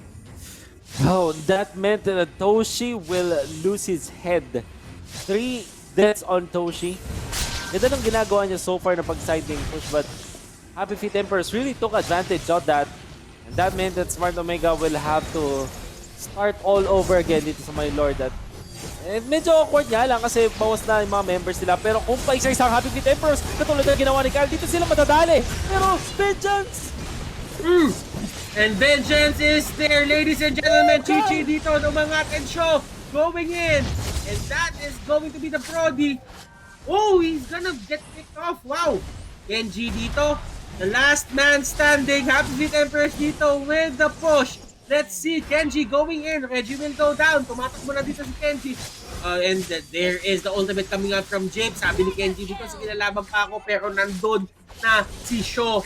Happy Feet Emperors dito doing the impossible. Kahit sila yung na-isolate na una, binaliktad nila yung mismong laban. Lord is out. Nasa side ng Happy Feet Emperors. And Happy Feet Emperors gusto talaga nila gadalin to ng game number 3. I think it's more than likely possible. Toshi is gonna go down. Itong mga bad decisions from Smart Omega are really biting him in the end. At napakalaki na ngayon ang advantage ng Happy Feet Emperors. Butters, walang legitimate na wave clear ang Smart Omega at this point. And it's gonna be difficult for them to defend this. Yung natin kung paano siya i-take advantage sa Happy Feet Emperors. I thought for sure that Kyle will go down, pero saktong pop lang ng Vengeance as well as the Motor Inferno who might take this down. And they're winning it, Butters! And look at that, ladies and gentlemen, HFT dito, can they do it? Can they push the base of Smart Omega? Kelly Hayes dito, buhay, pero sabi ni Shaw, meron akong ibang iniisip, and that is Shaw going down. Kenji dito, they're defending, they want to live, they want to fight for another team fight dito, ayaw pa nila patapos to. And Kelly Hayes, ladies and gentlemen, successful sila sa kanilang defense. Smart Omega pulled out all the stops, at kahit gumawa sila ng bad decision doon, they still made it happen. But right now, they're at a certain disadvantage. Well, huge disadvantage against Happy Feet Emperors. Smart Omega dito, wala na silang turret na kahit anong protekta dito sa kanilang base. I want to look back kung paano nga ba nanalo ang Happy Feet Emperors. Sakto may tayong highlights. Kyle, I would say, this is a bad decision. Pero in hindsight, dahil hindi finokus siya na Smart Omega, tapos si Hayes, Hayes was the only one hitting onto Kyle at may vengeance yun. It procced and it really took back so much damage as nakapag-tank pa siya. Kenji tried his best but at this point in time, checkmate na eh. Happy Feet Emperors, they did so well dun sa clash na yun at pati yung pag-push nila dun sa mga minions is also well done. However, dun sa base push, dun sila medyo nadapa because that's the only time, however, I would say that Kelly Hayes played out of his mind nga lang. Kasi yung Happy Feet Emperors, maganda na yung ginagawa nila. It's just that Kelly Hayes was more clutch. si Japes. Grabe yung ginawa ni Japes doon, men. Kumbaga yung Dolomite, tinapon niya sa tatlo. Tinamaan ng Dolomite Dolomite Wave. Tawagin na natin siyang Dolomite Wave simula ngayon. Tinamaan ng Dolomite yung SMO. Nung natamaan sila ng Dolomite, wala na. Hindi na sila nakagalaw. They were so shell-shocked. Oo, kakaiba. Pero maganda to. If ever they get the kill on Toshi, that is going to be a significant blow sa chances dito ng Smart Omega to win this game. Oh man. And Kyle, Toshi doesn't know. Natatunay na doon pero may flicker. Grabe. Ginalawan ni Toshi. Sabi ni Toshi dito, hindi ganun kadali. Easy lang kayo. It's not that easy. It's not that easy to catch me play. May flicker ako. Alam ko na yung mga ganyang galaw. Sabi ni Toshi dito, experience is the key. You know what? There are things na nagpumapanig talaga dito para sa side ng Happy Feet Emperors. Lahat ng pwede nilang i-set up, siniset up nila. Pero tingnan mo yung Smart Omega. Usually, kapag ganito yung setup men, na wala ng turret yung kalaban, sila yung nandun sa may base. Pero ngayon, iba eh. Smart Omega ang nasa labas. Smart Omega pa ang matapang. Because the thing is, hindi ganun kabilis yung wave clear ng Smart Omega, but kung usapang staying power lang sa split pushing, nasa sa kanila talaga lahat. Toshi can stay top lane kasi sobrang bilis na kanyang mobility and dali niya mag-traverse ng mapa. That's also true with Ruby and the rest of the crew. Kaya nga naman sila yung nakakalabas pa. Kasi yung Happy Feet Emperors naman, with all due fairness, sobrang dependent nila na ma-pull off yung kanilang team fight. Kasi without that, kung sila naman yung paisa-isang nagsashove ng waves, doon sila mayayari. 21 minutes into the game, Smart Omega dito. Kailangan nila ipakita sa atin na sila nga talaga ang mga late game master. Para dito, to the National Japes, pinapalo-palo niya dito yung Lord kahit paano, and whoever gets this Lord will have a significant control of the coming team fights na mangyayari. Especially for the side of Happy Feet Emperors. Happy Feet Emperors dito, if they get this, that means sila na ang mananalo. Malaki to. Malaking objective sa mga panuhin. It's really difficult, but Toshi, if he gets caught here, he dies. That's gonna be great. Happy Feet Emperors in a big advantage now. As wala silang kontra ng Inferno, pero this is more than enough para i-reset yung Lord and Smart Omega. If they really are smart, hindi na sila makikipag-teamfight ngayon. Pitas-pitas na lang dapat. They have to take care of Curtizi as well. Ang galing na ginagawa ni Chichi dito. Chichi is probably the player of the game after nito. Kung sila man ang manalo. Alam mo, grabe yung stops na pinull off niya dito para lang mapanalo yung team niya. Nakuha pa nila si Hayes! Nakuha pa nila si Hayes! And that is going to be big for the side of Happy Feet Emperors. Smart Omega, nandito pa rin sila. Hindi nila ibibigay basta-basta to. So, nandyan sa area, nasa kanya yung retribution. Japes going in, sila Kyle dito, Heath, Ano ba magagawa nyo? They are forced back and Happy Feet Emperors dito one step closer to victory and one step closer sa game number 3. Oh my God. You can see, tama din yung ginawa ng HFP doon. Ginonat nila mga members of Smart Omega so that they can't get the kill. And that play to take down Hayes, that's wonderfully done. Out from Chi-Chi. Ngayon, sobrang hirap na para sa Smart Omega. They don't have the best wave clear. Mahirap to. May Lord Pack kasama yung Happy Feet 10% ng team fight. It's gonna be forced. Let's find out though. What will the Smart Omega do? Oh, look at this. Chi-Chi is down. Tingnan natin ito. The base! The base! Pa dito. Yung base mismo. Talagang tinututuwa pa nila and Happy Feet Emperors. They get the win. What a close my fight. Goodness. Grabe yung ginawa dito. My ng Happy God. Feet Emperors para mapanalo yung game. And Chi-Chi. Ibang klase. I think Chi-Chi just turned a lot of doubters to believers ngayon with the way he played. Oh no. Really messed up his sleep. Tingnan Oh mo my yung God. tingnan mo. Oh my. Okay, hindi ako makahanap ng words. I can't find the words to describe it. Happy Feet Emperors. Ganito na lang. Yan yung tinatawag na payaman mindset. Grabe. Payaman mindset nila yan. Na hindi sila susuko. Never give up, never surrender. Hustle, loyalty, respect. Ibang tao ata yun. Pero ganun yung ginawa nila. Post game. Man, oh man, grabe. Chi-Chi, game na nagsabi, MVP si Chi-Chi. Game na yan. Hindi na kami. And you do know that his impact in this game is so well done. Naka wings na rin pa siya dito. If I'm not mistaken. Nirvana, yung si Nirvana. Oo. That's the passive effect of it, and it just made a lot of sense in the end. Tapos meron kang nag-overload siya ng damage sa una, tapos bigla siya nag-wing dun sa dulo, which kind of made it so na pag gumo siya, kasi di ba nature ng Kagura talagang papasok ka doon, medyo makakapag-trade ka pa, pero kasi naman pag nagkaroon ng babaran sa late game dun sa ginyang overturn, lugi ka talaga. Even the Lunox will not survive it. You saw how he made the plays against Toshi, and in retrospect, man, nakita natin yung Happy Feet Emperors, nag-adjust talaga sila sa ginawa ng Smart Omega. Game number 1, may specific na rotation na ginawa ng Smart Omega just for them to make the most out of their carry, which is Curtizy.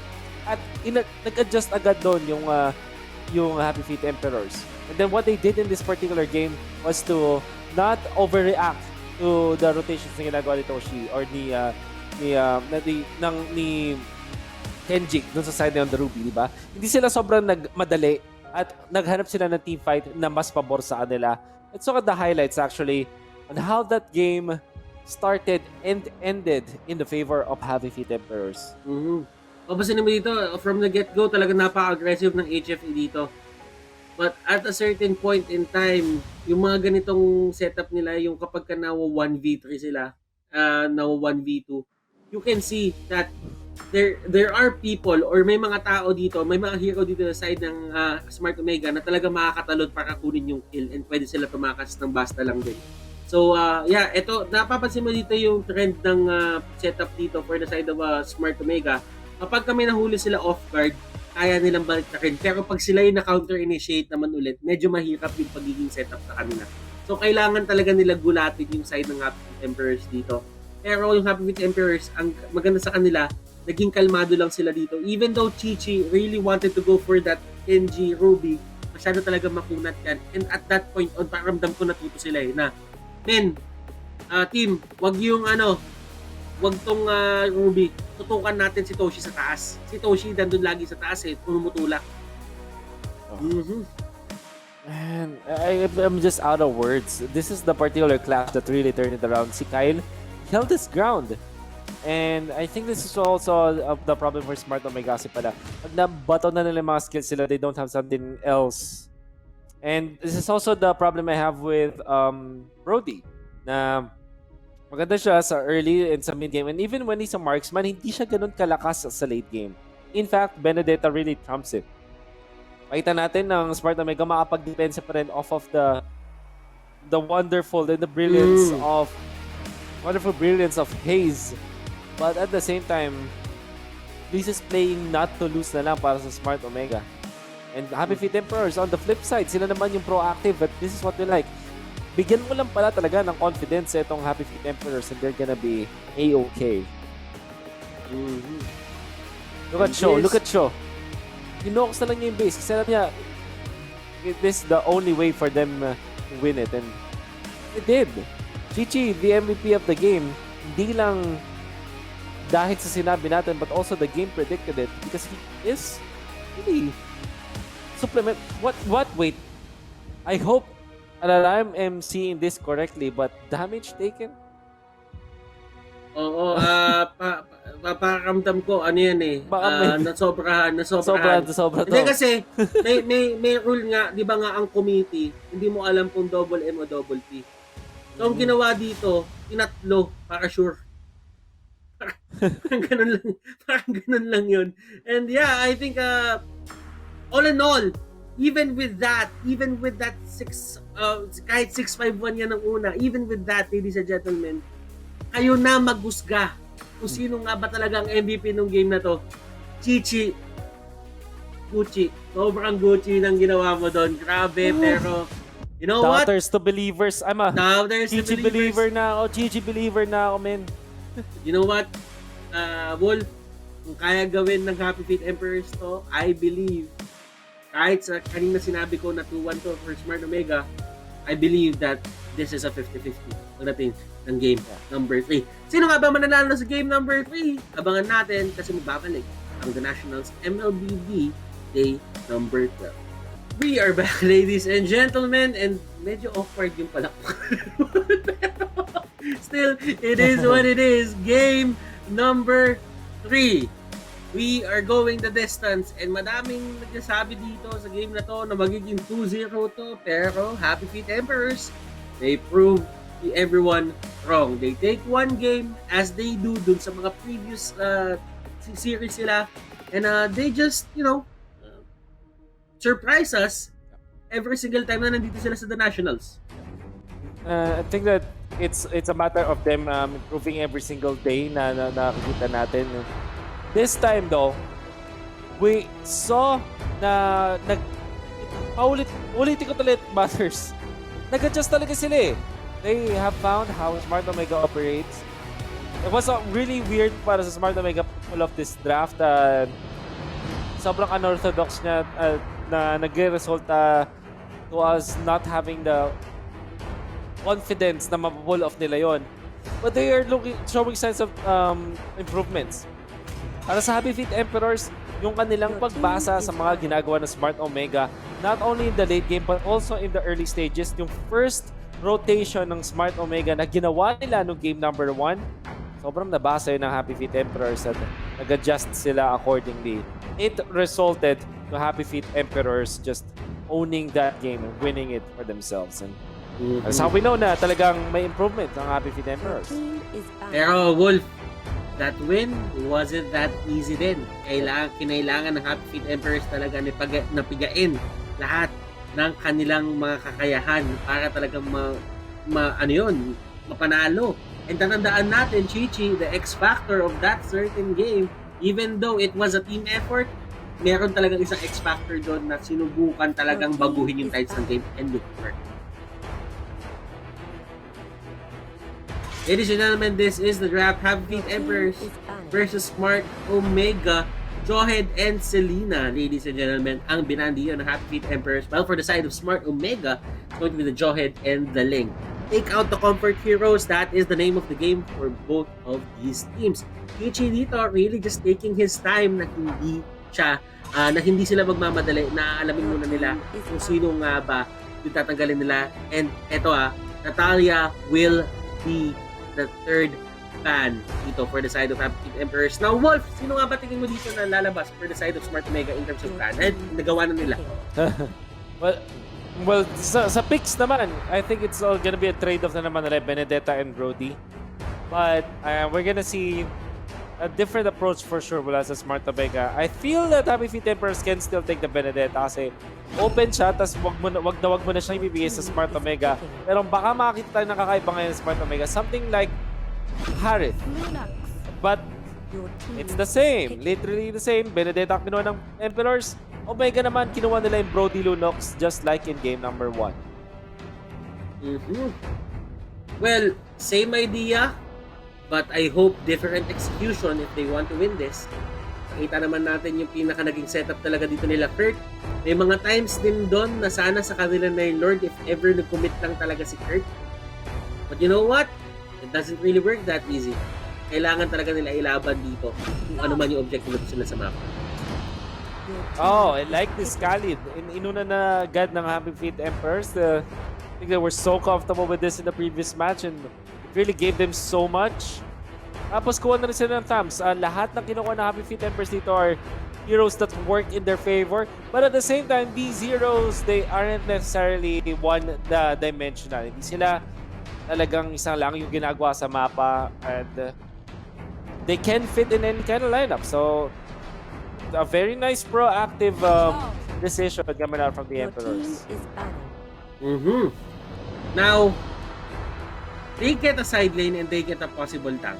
Nakita natin yung performance si Japes dito. He made a crucial play dun sa may gitna. For the side of Smart Omega, Wolf, ganito pa rin talaga. Wala pinagkaiba. Kaya nga, it's the same.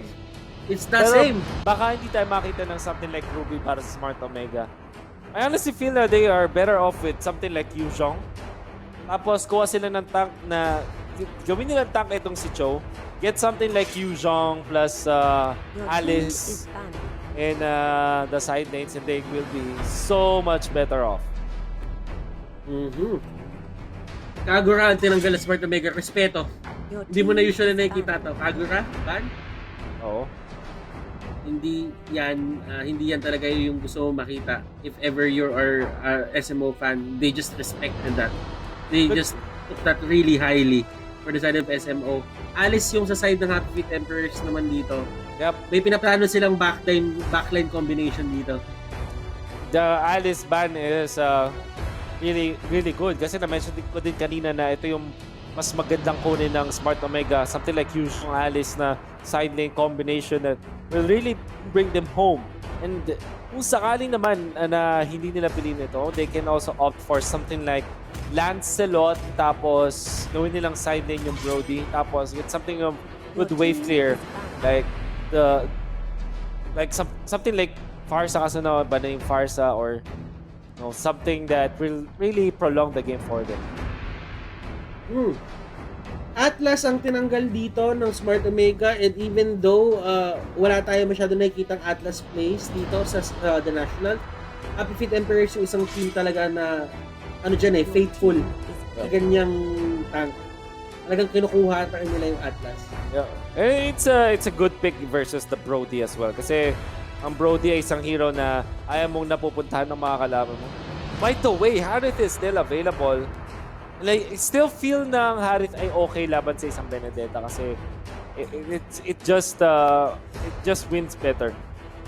I also will not be surprised if kukuha ng sakto Smart Omega. It's great versus what Benedetta wants to achieve kasi. I also want to say baka hindi ako magulat kung biglang nag-grill ang Smart Omega. Honestly, it's their last pick. Kasi it's great labans din sa Benedetta. Alam mo, ito lang man sabi ko if you think about it, this could be a Harith mid. Or this could be a Lunok side lane. Lunok side Depende lane. lang naman yan Harith mid or Lunok side lane, yun na naman mangyayari dyan. Kasi ang mangyayari dyan is gold lane. Possible gold lane. Itong si Brody. Tapos XP lane si Lunox, tapos support tong si Harith, tapos pwede pa sila kumuha ng isang core. Tapos for show naman pwede ko maging tank. So there are a lot of ways pa para paglaruan dito yung Smart Omega lineup or draft na ginawa nila ngayon. Pero Lance Wolf, kinuha dito ng Happy Feet Emperors. We did mention that earlier. So what you want to do is Lance, lagay mo sa side na itong Benedetta. Kasi na-reveal na rin ng Smart Omega yung mga heroes sila. Hindi sila ganun ka worried sa mga side lane matchups nitong ating Benedetta. So Lancelot definitely is in there in the middle. Backshot pick coming out from Smart Omega. One of their comfort picks at isa rin ito para how to say,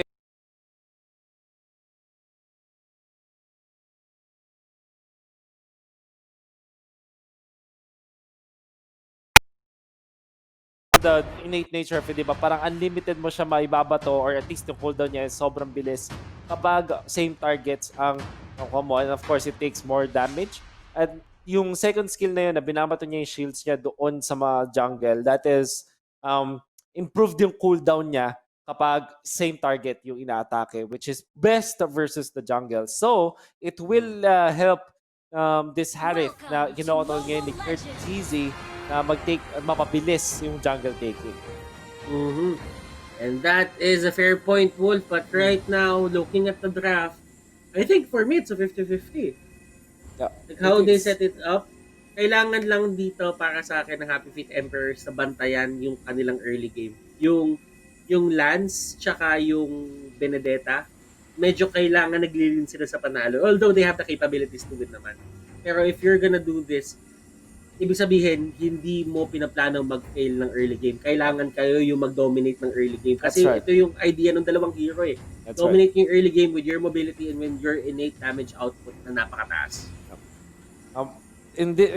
As a result, Butters, makikita natin kung paano nga ba i-utilize ito ng Smart Omega. But at the same time, kung paano dedepensahan ng Happy Feet Emperors yung side nila. If you're looking at their heroes, mas mahirap siya compared sa previous game.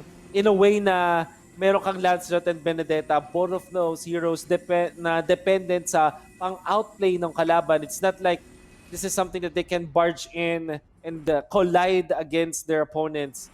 Because if you're looking at Smart Omega's lineup, ang galing din naman nila mag-punish.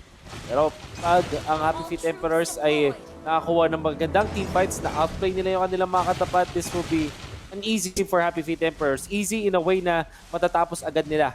Because their snowball potential is really high. And let us see kung paano nila i-utilize sa kanilang favor. Both teams have disadvantages and advantages. Pero this is game number 3. Kailangan mo nang gawin yon para manalo kayo and show dito using the passive to get away. Let's see.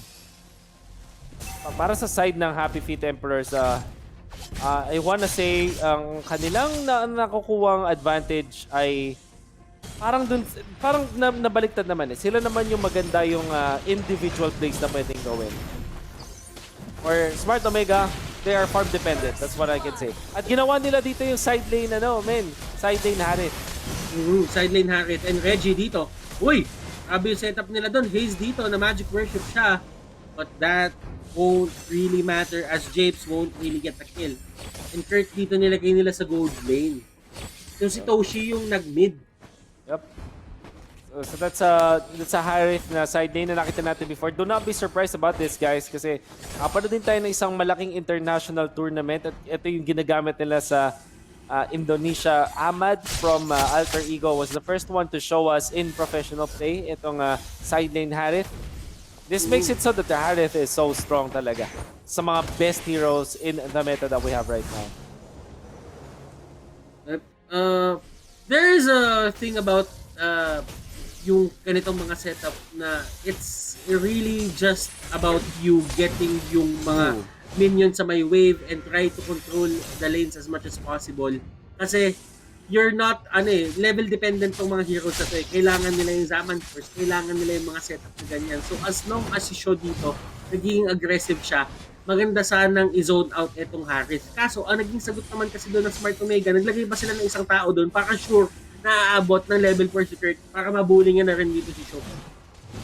Uy, pero may away. Nakuhaan si Toshi. Nakakakaw. A wonderful coming out from Happy Feet Emperors, punishing this greedy and squishy lineup of Smart Omega. Hindi kasi pwede tumambay sa lanes and Jelly Haze! Buti na lang may flicker siya doon. Just in the nick of time, siya yung nakatakas doon. Mabilis, magaling, at alam mo yun, talagang on point ang mga ginagawa niya dito. Oh my God, Toshi, nanakawan din siya ng kanyang buff. ng kanyang crab coin, I mean. Sa diversion play, pero sabi dito ng Happy Feet Emperors, there's really no chance na manakaw ng Smart Omega itong turtle na to and they're gonna take it for their own. And that is Happy Feet Emperors getting the first step their first step sa kanilang victory. But Sho, nice usage of the ultimate there. Hindi siya mapapuwersa nila Heath dito. And wala rin kasing Way of the Dragon pa si Heath. Nasa level 3 pa lang siya, ngayon pa lang siya magkakaroon ng Way of the Dragon. You can see Smart Omega struggling in this early stage of the game. At napakaganda ang pagkagamit ni Japes on this Louis. Kichi is playing the last shot now and that's the kill on the Lunox. May nasipa pa, that's just Japes. But Smart Omega, parang sila pa yung talaga na mamama dito ng Happy Feet Emperors. And this is what they like. Alam mo, Wolf, pag sinasabi dito ng Happy Feet Emperors, kala nyo kayo lang kaya mag-iba-iba ng role, ha? Kami din. Oo nga. Iba din. Grabe, ginagawa niya ito. Pero first, going in, really trying to get that kill. Uy! Synchro Vision, wala na. Wala. Si Japes dito, ang ganda ng pwestuhan. Ang ganda ng ginawa dito ng side ng Happy Feet Emperors. Sobrang proactive nila sa mapa. Wonderful kasi nga naman, binate out nila yun, wala kay Shaw. They also punished it using the rotation mula kay Japes. And I think that Japes and this Louis playing wonderfully. At least na 4 minutes of the game, masyado na kanya pagkakamit ng skills. Now Kenji's in trouble because of this. Oh, what? And Kyle, uy! My God! Shaking and bacon, Kyle! Kyle dito hindi siya matatamaan ng kahit anong manggagaling pa kay Baksha and he gets to live. Nag-region pa siya dito. Talagang wala ng choice. Si Raze dito will get caught. For their brilliance pero wala na tuhan. Uy! The flicker. Grabe naman dito si Kuya Hayes kanina yung pag ginagawa yan. Pero mas grabe ang pressure dito ng Happy Feet Emperors Wolf. That is the result, right? Hindi mo naman kailangan talaga pumatay para makakuha ng turtle. Lalo kung meron kang Lance and Benedetta, all you have to do is to just clear or, pababain mo lang yung HP nung kalaban kahit hindi mamatay, automatic kailangan nilang mag-recall. At syempre, para na rin siyang patay nun. Kasi tatandaan natin na kailangan mo pang mag-travel back to your lane. Right. So, ibig sabihin nun, pagka nag-travel ka back to your lane, baka nawalan ka na ng Torre, nawalan ka na ng buff, nawalan ka na ng jungle monster, and nawalan ka na ng presensya o nawalan ka na ng farm, nawalan ka na ng resource sa may mapa. Pero doon sa may taas, meron din push na nagaganap. Sino ang unang sasagot dito? Si Shaw, diretso niya to, pero si James will try to go for the defense. Hindi na niya aabutan. Surprising to see that Smart Omega, well, di naman ganun ka-surprising because we know Smart Omega is a team that really is a macro-based team. Goal na sila pero lumamang pa sila when it comes to the trade-offs. Kaso nga lang, malaki na ang na-establish na gold advantage ng Happy Feet Emperors. This is them pushing one turret tapos nakakuha sila ng 2 turtle. They also took some of the jungle of Smart Omega. And as a result, the economic advantage is theirs. And tingnan natin dito, Reggie, nahanap na naman si Toshi dito, kumukuha na naman ng buff. Tingnan natin kung uy! Nakuha na naman! Nagkamali ng Oh no! Oh no, this is bad! On the side of SMO! Reggie dito! Mapapaback na lang ang buong kupunan ng side ng Smart Omega. Oh my. I am definitely being surprised now. A lot of misplays coming out from Omega. Small misplays. Yan sila nangyayari. Ngayon, Lancelot leading by a lot when it comes to the gold. 3,000. Oh my God! What a first down from the Louis. And ito na naman. Free pass na naman sa Turtle to, Butters. That is going to be another free pass sa Turtle. Methodical talaga. Methodical dito. We did not expect this. This is adaptation at its finest. Improvise, adapt, and overcome para sa Happy Feet Emperors. Game number 1, binasa nila yung galawan ng Smart Omega. Nag-adjust sila ng game 2. Sobrang sinagot nila lahat ng gustong gawin ng Omega.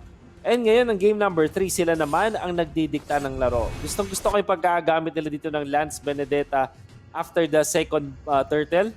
At kahit yung paggamit nila ng Louis, maganda rin. Katulad itong play ito, they would have caught one doon sa top lane.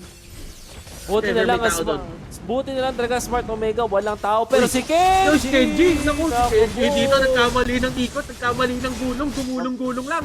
Nagkamali ng liko, nahuli ng parak. Sabi ko sa inyo, bawal ang biglang liko.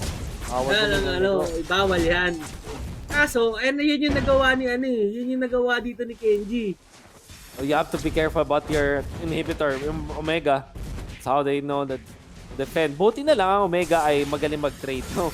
In fairness sa kanila, nakakuha pa rin sila ng Torres sa may baba. Pero losing P2 turrets for Smart Omega at this point in time, napakahirap niyan. Kasi saan ka na ngayon nahanap ng farm para kay Toshi? Wala ka ng mid lane turret. Na tier 2, wala ka na rin top. Two of the most important turrets because of the fact that they control the jungle, particularly orange and purple buff. Ito yung sinasabi natin kanina, Wolf. Happy Feet Emperors, they need to win the early game. And when they won the early game, ito, yung itsura ng mapa natin. Ngayon, meron defense na nangyayari din sa baba. The only outer turret na pwede isalba dito ng Smart Omega as a team pa. Kailangan nila doon pumunta as a team. Toshi dito, drought. Wala siyang ma-farm dito. Hindi siya mabigyan ng farm.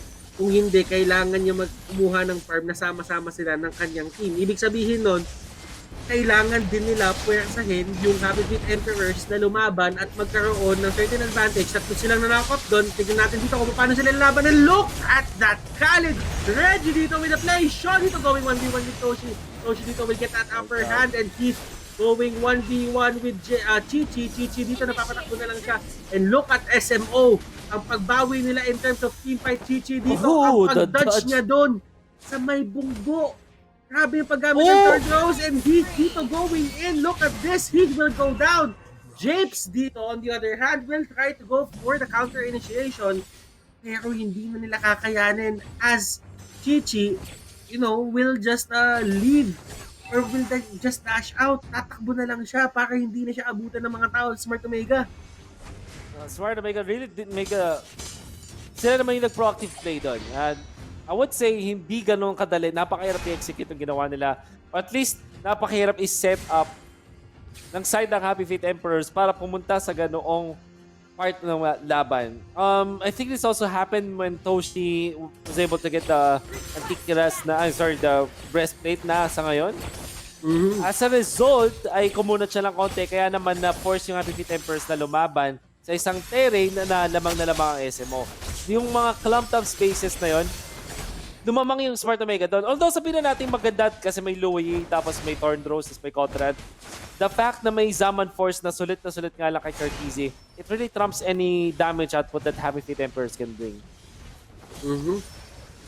Man, oh man, tignan natin dito. Happy Feet Emperors on the verge of victory kanina. But right now, Smart Omega, pinakita nila na kaya pa rin naman namin mag-flex. Smart Omega dito, step in the right direction. They won one fight. Reggie dito, nandito na sa may harapan. Kyle nahuli nila. And Kurt dito. Ito na nga ba yung late game potential na hinahanap natin sa Hackers? Ito na nga ba yung makapag-turn ng tides, makapag-turn ng tides ng game? Kurt and the others, nahuli sila dito ng Louis. And look at the magnet na beses na hatak dito si Kenji. And the law of attraction is real. Oh my God. Oh, diversion play coming out from the Emperors. Fake lang. Pinampik. Ang fake lang. Easy lang, pump lang. Hindi naman kailangan talaga tutuhanin yun. So? Oh. Layo talaga na kaya abutin ng ano. Hindi talaga kaabot. Hindi. Masyadong mandaming dash. Kung maliit ang binti mo at naghahabol ka ng Benedetta, wag na. Wag na lang. Hindi aabutin, wag na lang. Hindi mo kaya. And even though ganito yung nagiging setup ng game natin, even though nanalo ng early game dito yung Happy Feet Emperor, surprisingly, sabihin na natin, hindi naman milagro yun. In a fashion na i-expect mo from Smart Omega, methodical din sila kung paano nila kinuha yung team fight na yon. Smart Omega won that fight.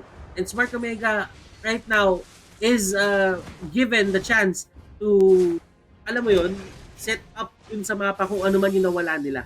Si Sean naman dito, nandun na talaga sa taas. And kung ano yung ginagawa ng Smart Omega kanina, Wolf, ito yung ginagawa ng Happy Feet Emperor sa kanila. Oh, that's so true. Kasi naman, ang Smart Omega, they've been in this place before so many times.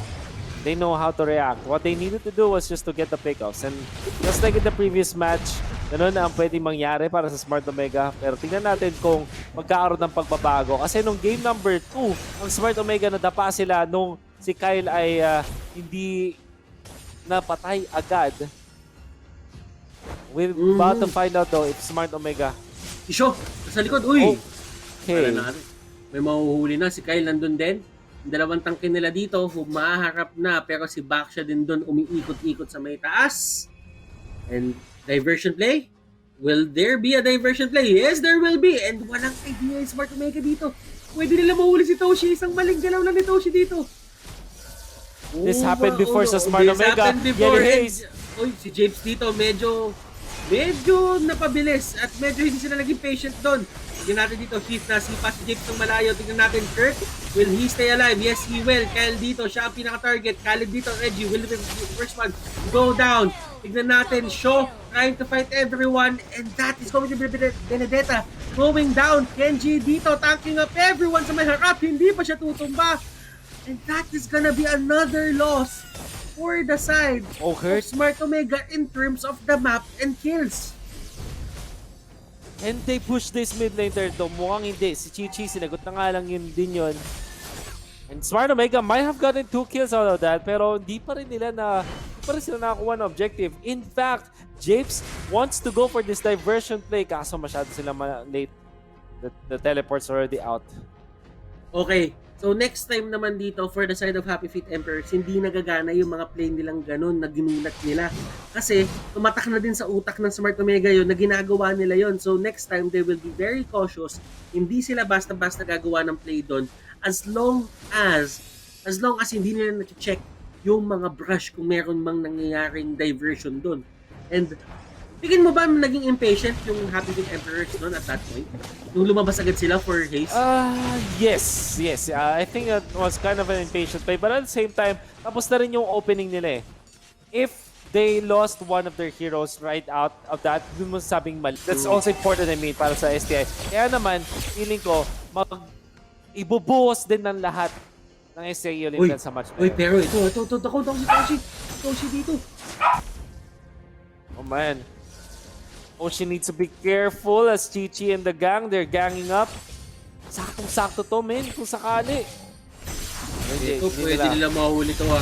Pwede nila mahuli si Kurt at si Toshi dito. Nasa may area sila kung saan pwede talaga silang i-contest. But right now, medyo nag-iisip ang SMO. Sabi ni SMO, parang may mali ah. Parang wala nagko-contest ah. Parang may mali. Oh no, let's see. And let's check kung paano nila gagawin to. Nagkakitaan na si Chi-Chi dito. Diversion paalis. And lalagay nila yung sarili nila safety. And that is a nice play coming up from Happy Feet Emperors. Alam nila na aware na yung Smart Omega. So para naging stealthy talaga sila doon. Chi-Chi dito, kamunti ka na masipa ni Hit and Hit dito. Kumapanish ka. And that is going to be a kill going to the side of Happy Feet Emperors. This is 4v5 situation. Oh my God, Keith. Akala natin na magkakamano. Medyo the backlines is good kasi may experience siya sa top. And Toshi might be in trouble as Chi-Chi chases him down. Nako po, makunat ka nga ng konti because of your items but that will not be enough. Habang nangyari yun, men. Beautiful.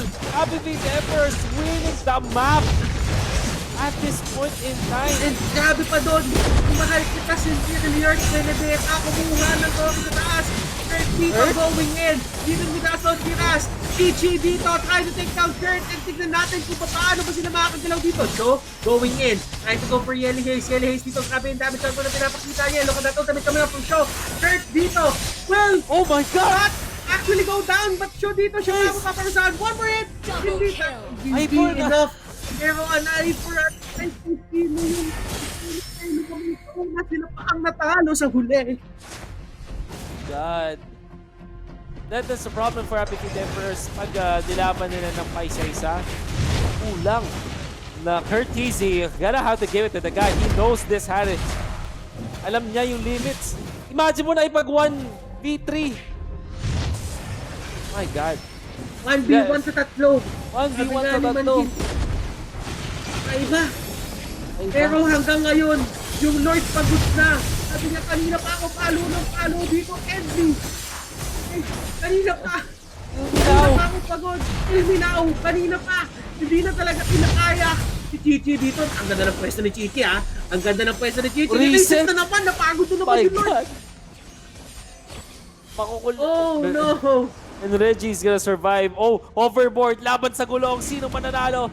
Nanalo yung overboard. Uy, naku. Nako po. Kuya Engie. Ano ang ginawa mo? And this time around, sa ating dalawa. Pero hindi dalawa yun. Mag-isa lang siya. Smart Omega dito. Yes. Ang ganda ng zone out na ginagawa nila. But the thing is, Wolf, they are making these plays na ginawa nila nung game number 2 na hindi tumabok sa kanila. Jake's gonna be caught here. Uy! Jake Nice. dito nahuli sa magika. Nice Naya, ladies and gentlemen. But here comes Chichi. Nakita ko si Reggie. Si kuya mo Reggie. Si Chichi na lang dito. Kyle at si Sho. Paano nila gagawin dito? Paano nila nanakawin ko? Kamay na Smart Omega Retribution. Nandun na ba? Hindi. At nila makukuha. It will go to the hands of Smart Omega. And Chichi dito ma-prepare sang umalis. Chichi, the last man standing. Pero good news is for the side of Happy Emperors, yung kanilang waves naka-show papunta ng side ng Smart Omega. Right. So hindi ganun kadaling tapusin to para sa side ng Smart Omega. At the same time, Happy Feet Emperors, they do have good defense. Maganda naman ang kanilang defense. So abangan natin kung paano nila gagamitin. Yan. Oh, what a fight from Smart Omega.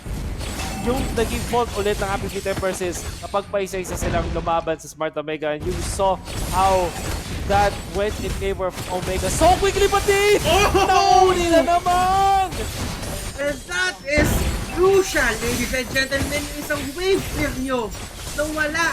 Yung wave clear nyo na long range, hindi na siya makakasali dito. And that is, those are two turrets going to the side here for the side of Smart Omega. And here comes the fight. And dito siya yung pinaka-next target. He will go down. He does have the immortality up, pero that wouldn't really matter as Chichi dito tries to go for Kurt. Whoa! And no, that wasn't Kurt. That was Yelly Hayes rather. Lunox yun. Si Chichi dito ang pinaka-hinahabol nila. Pero tingnan mo kung ano ginagawa nila dito. They go straight for the base. And right now, Smart Omega, this is going to be their win. And GGWP for the side of Happy Feet Emperors. Man, what a game! What a game from Smart Omega, indeed. Nakakita tayo ng magandang control mula sa Happy Feet Emperors. They have controlled the early game. They are winning. Nakuha nila yung mga win conditions nila. Na-check-checkan nila yung mga check boxes na yon. It's just that in the end, yung mga cheeky plays na tinatry nila with this Luyi, hindi siya gumana against a team like Smart Omega. They attempted it many times. And you can see the idea, maganda yung concept ng gusto nilang gawin. It makes a lot of sense. It can work. Pwede na sana. But against a team like Smart Omega na mas maganda yung fundamentals. That's how they slowly stumbled against Smart Omega. But then again, to take note, si Heath, yung dalawang sipa niya against the Lord fight, tas dun sa pinakahuli, that was definitely the home run para sa Smart Omega. Kung papansinin mo dito yung items talaga, si Chichi, si Sho, ang ganda na pinakita nila. Pero tama ka dun, Wolf. Kailangan na nila matapos yung game ng maaga kasi hindi sila aabot talaga mismo ng late game. So, Toshi dito, and Toshi, Kurt, and Hayes, sila yung naging damage dealers alongside with Kenji. Actually, siya yung naglilimit kung ano man yung pwedeng gawin dito ng Happy Feet Emperors. But still, Kurtzy, Toshi, and Hayes. Grabe yung damage output nila. Nalaro nila yon na kahit tatlo lang sila. Kenji and Heath, they were tanking up yung mga damage dito na nagagaling na side ng Happy Feet Emperors. And it really paid off. Napatagal nila yung game and hindi nagawa ng Happy Feet Emperors yung plano nila na tapusin agad. Oh man. You can feel the pressure din kasi from Happy Feet Emperors, diba? Parang, yes, it's true that they're leading in the early stages and that's the nature naman ng kanilang lineup. At gustong-gusto ko yung pag-take nila ng tatlong turtles. Lahat ng turtles na yun ay methodical yung approach. Nung una, binababa lang nila yung HP ni Hayes. Diba? Tapos nakakuha sila ng turtle. Yung susunod, pumatay sila ng 1 or 2 heroes and it's more than enough for the turtle take. Yung third turtle take, nag-shove sila ng waves, nag-poke sila ng at nung lamang na sila ng HP, nung sila kick ng turtle. Every single thing that they're doing in the early stages ay maganda. Let's see the highlights sa Happy Feet Emperors. Control the early stages. Man, but wala eh. Yung Smart Omega, they are the team that's more experienced. Kaya talaga nung late game na, nung clutch moments na, doon na sila nayari. Oo, alam mo, ito lang the thing na napapansin ko dito is, itong highlights na to sasabihin ko lang, lahat to mamaya nasa Lord Kit. Ay, sobrang dami nangyari sa Lord Kit talaga dito. Oo. But still, may kita mo na ito yung Happy Feet Emperors nung early game, ang sigla nila Pero nung dumating yung punto talaga na dumating na dun sa may Lord, yung diskarte na wala na talagang wala na talagang setup na iba doon na pwedeng gawin at wala nang nakasulat sa textbook, yung Smart Omega, ginawa na nila lahat para makuha yung lamang. Ang daming plays na din na ginawa ng Smart Omega dito na ginamit yung diversion, oo. But still, it is what it is. Hindi enough yun kasi nung first time nilang gumawa, hindi naggumana, mas naging aware yung Smart Omega sa gagawin nila. So, hindi na nila na-pull off yun ng maayos. It's a fight I think that will be won by Happy Feet Emperors? Or no, this is a win na sa Smart Omega. Take note of positioning ni Heath. Laging sa mukha ni Japes. Parang nga naman wala masyadong AoE damage. Kasi in a way, madali lang nilang malaman kung kailan papasok si Lancelot. Pero yung Louis, yun talaga yung big damage dealer dito kami na from the Emperors. And nakikita mo naman na itong Happy Feet Emperors sumasagot rin sa kanila lang sapak. Oo. Hindi basta to na hindi basta to in a way na, alam mo yon dahil nagbibigay Smart Omega, hindi. Napapwersa din nila yung Smart Omega na mag-commit sa mga bagay na hindi nila kaya. So, ibig sabihin, katulad ditong play na to, HFE, kamunti ka na si Kurt dito, pero dahil nga merong anti-tira si Kurt, hindi nag-matter yon at yun yung way niya para makalaban at para makabawi. Kenji getting caught in a bad spot in there. Pero yung succeeding na fight, ito na meron Heath with that home run. Napakaganda na kasi, like you said, wave clear nila yun. And Kurt TZ using the flicker, using the chrono dash, ginamit nila yung lahat just to finish the game and really carrying his team. Meron lang din akong gustong ibalik, lalong-lalo na yung paggamit niya nung 1v3 ba yun or 1v4 using the Zaman Force. All he needed to do was to shake the foundations of Happy Feet Emperors. Parang ginulat lang niya, sinindak lang niya, at hindi siya nagpapatay. Wala siyang goal na pumatay doon or magnakaw ng Lord. So wala rin naman siyang retribution. He had the flicker, he had the Zaman Force, tapos meron siyang chrono dash na Annie. Ginamit niya yung strength ng Harith, at meron din siyang antique Kiras just to mess up the groove of Happy Feet Emperors. Yung presence niya lang doon ng 1v4 or 1v3, enough na yon para pigilan yung Lord Take. And in fact, it actually forced a lot of errors out of the side of Happy Feet Emperors. Kaya naman, in the end, sila yung nayari sa succeeding na fights. And that really led to the victory of Smart Omega. And Happy Feet Emperors, man oh man, kahit sabihin natin nobody expected this from them, they took Smart Omega to their limits. At maganda yung pinakita nila. 2-1 na magiging score natin for first series of the day. Day number 12, first series pa lang yan. Meron pa kayong second series mamaya kasama si Leo at si Rob Luna. As for the team standings right now, 2 points ang na-secure dito na Smart Omega. They propelled themselves into 21. 15 ang Bren E-Pro. 12 and 12 ang Olympians at ang Eagles. Yung Signal Ultra Warriors dito at 6 and Happy Feet Emperors getting 1 more point on their belts. Next up, it's gonna be STI Olympians gonna be battling up against the Warriors. And do take note that the Olympians, they also need the 2-0 for them to tie it up once again sa Bren E-Pro sa game sa upper bracket. At alam natin, importante ang upper bracket na yan. But GG's. Happy Feet Emperors, humihinga pa, Butters. They need everything in the next few matches na meron sila. And I'm gonna say right now, ang ganda ng future para sa side ng Happy Feet Emperors. Yes, that is true. But you know what? Kailangan na natin iba to sa ating series number 2, Wolf. And kami yung naging shoutcasters for Series 1. Ako si Butters, kasama ko si Wolf. And magbabalik ang The Nationals for Series 2. So, dyan lang kayo. Huwag kayong aalis.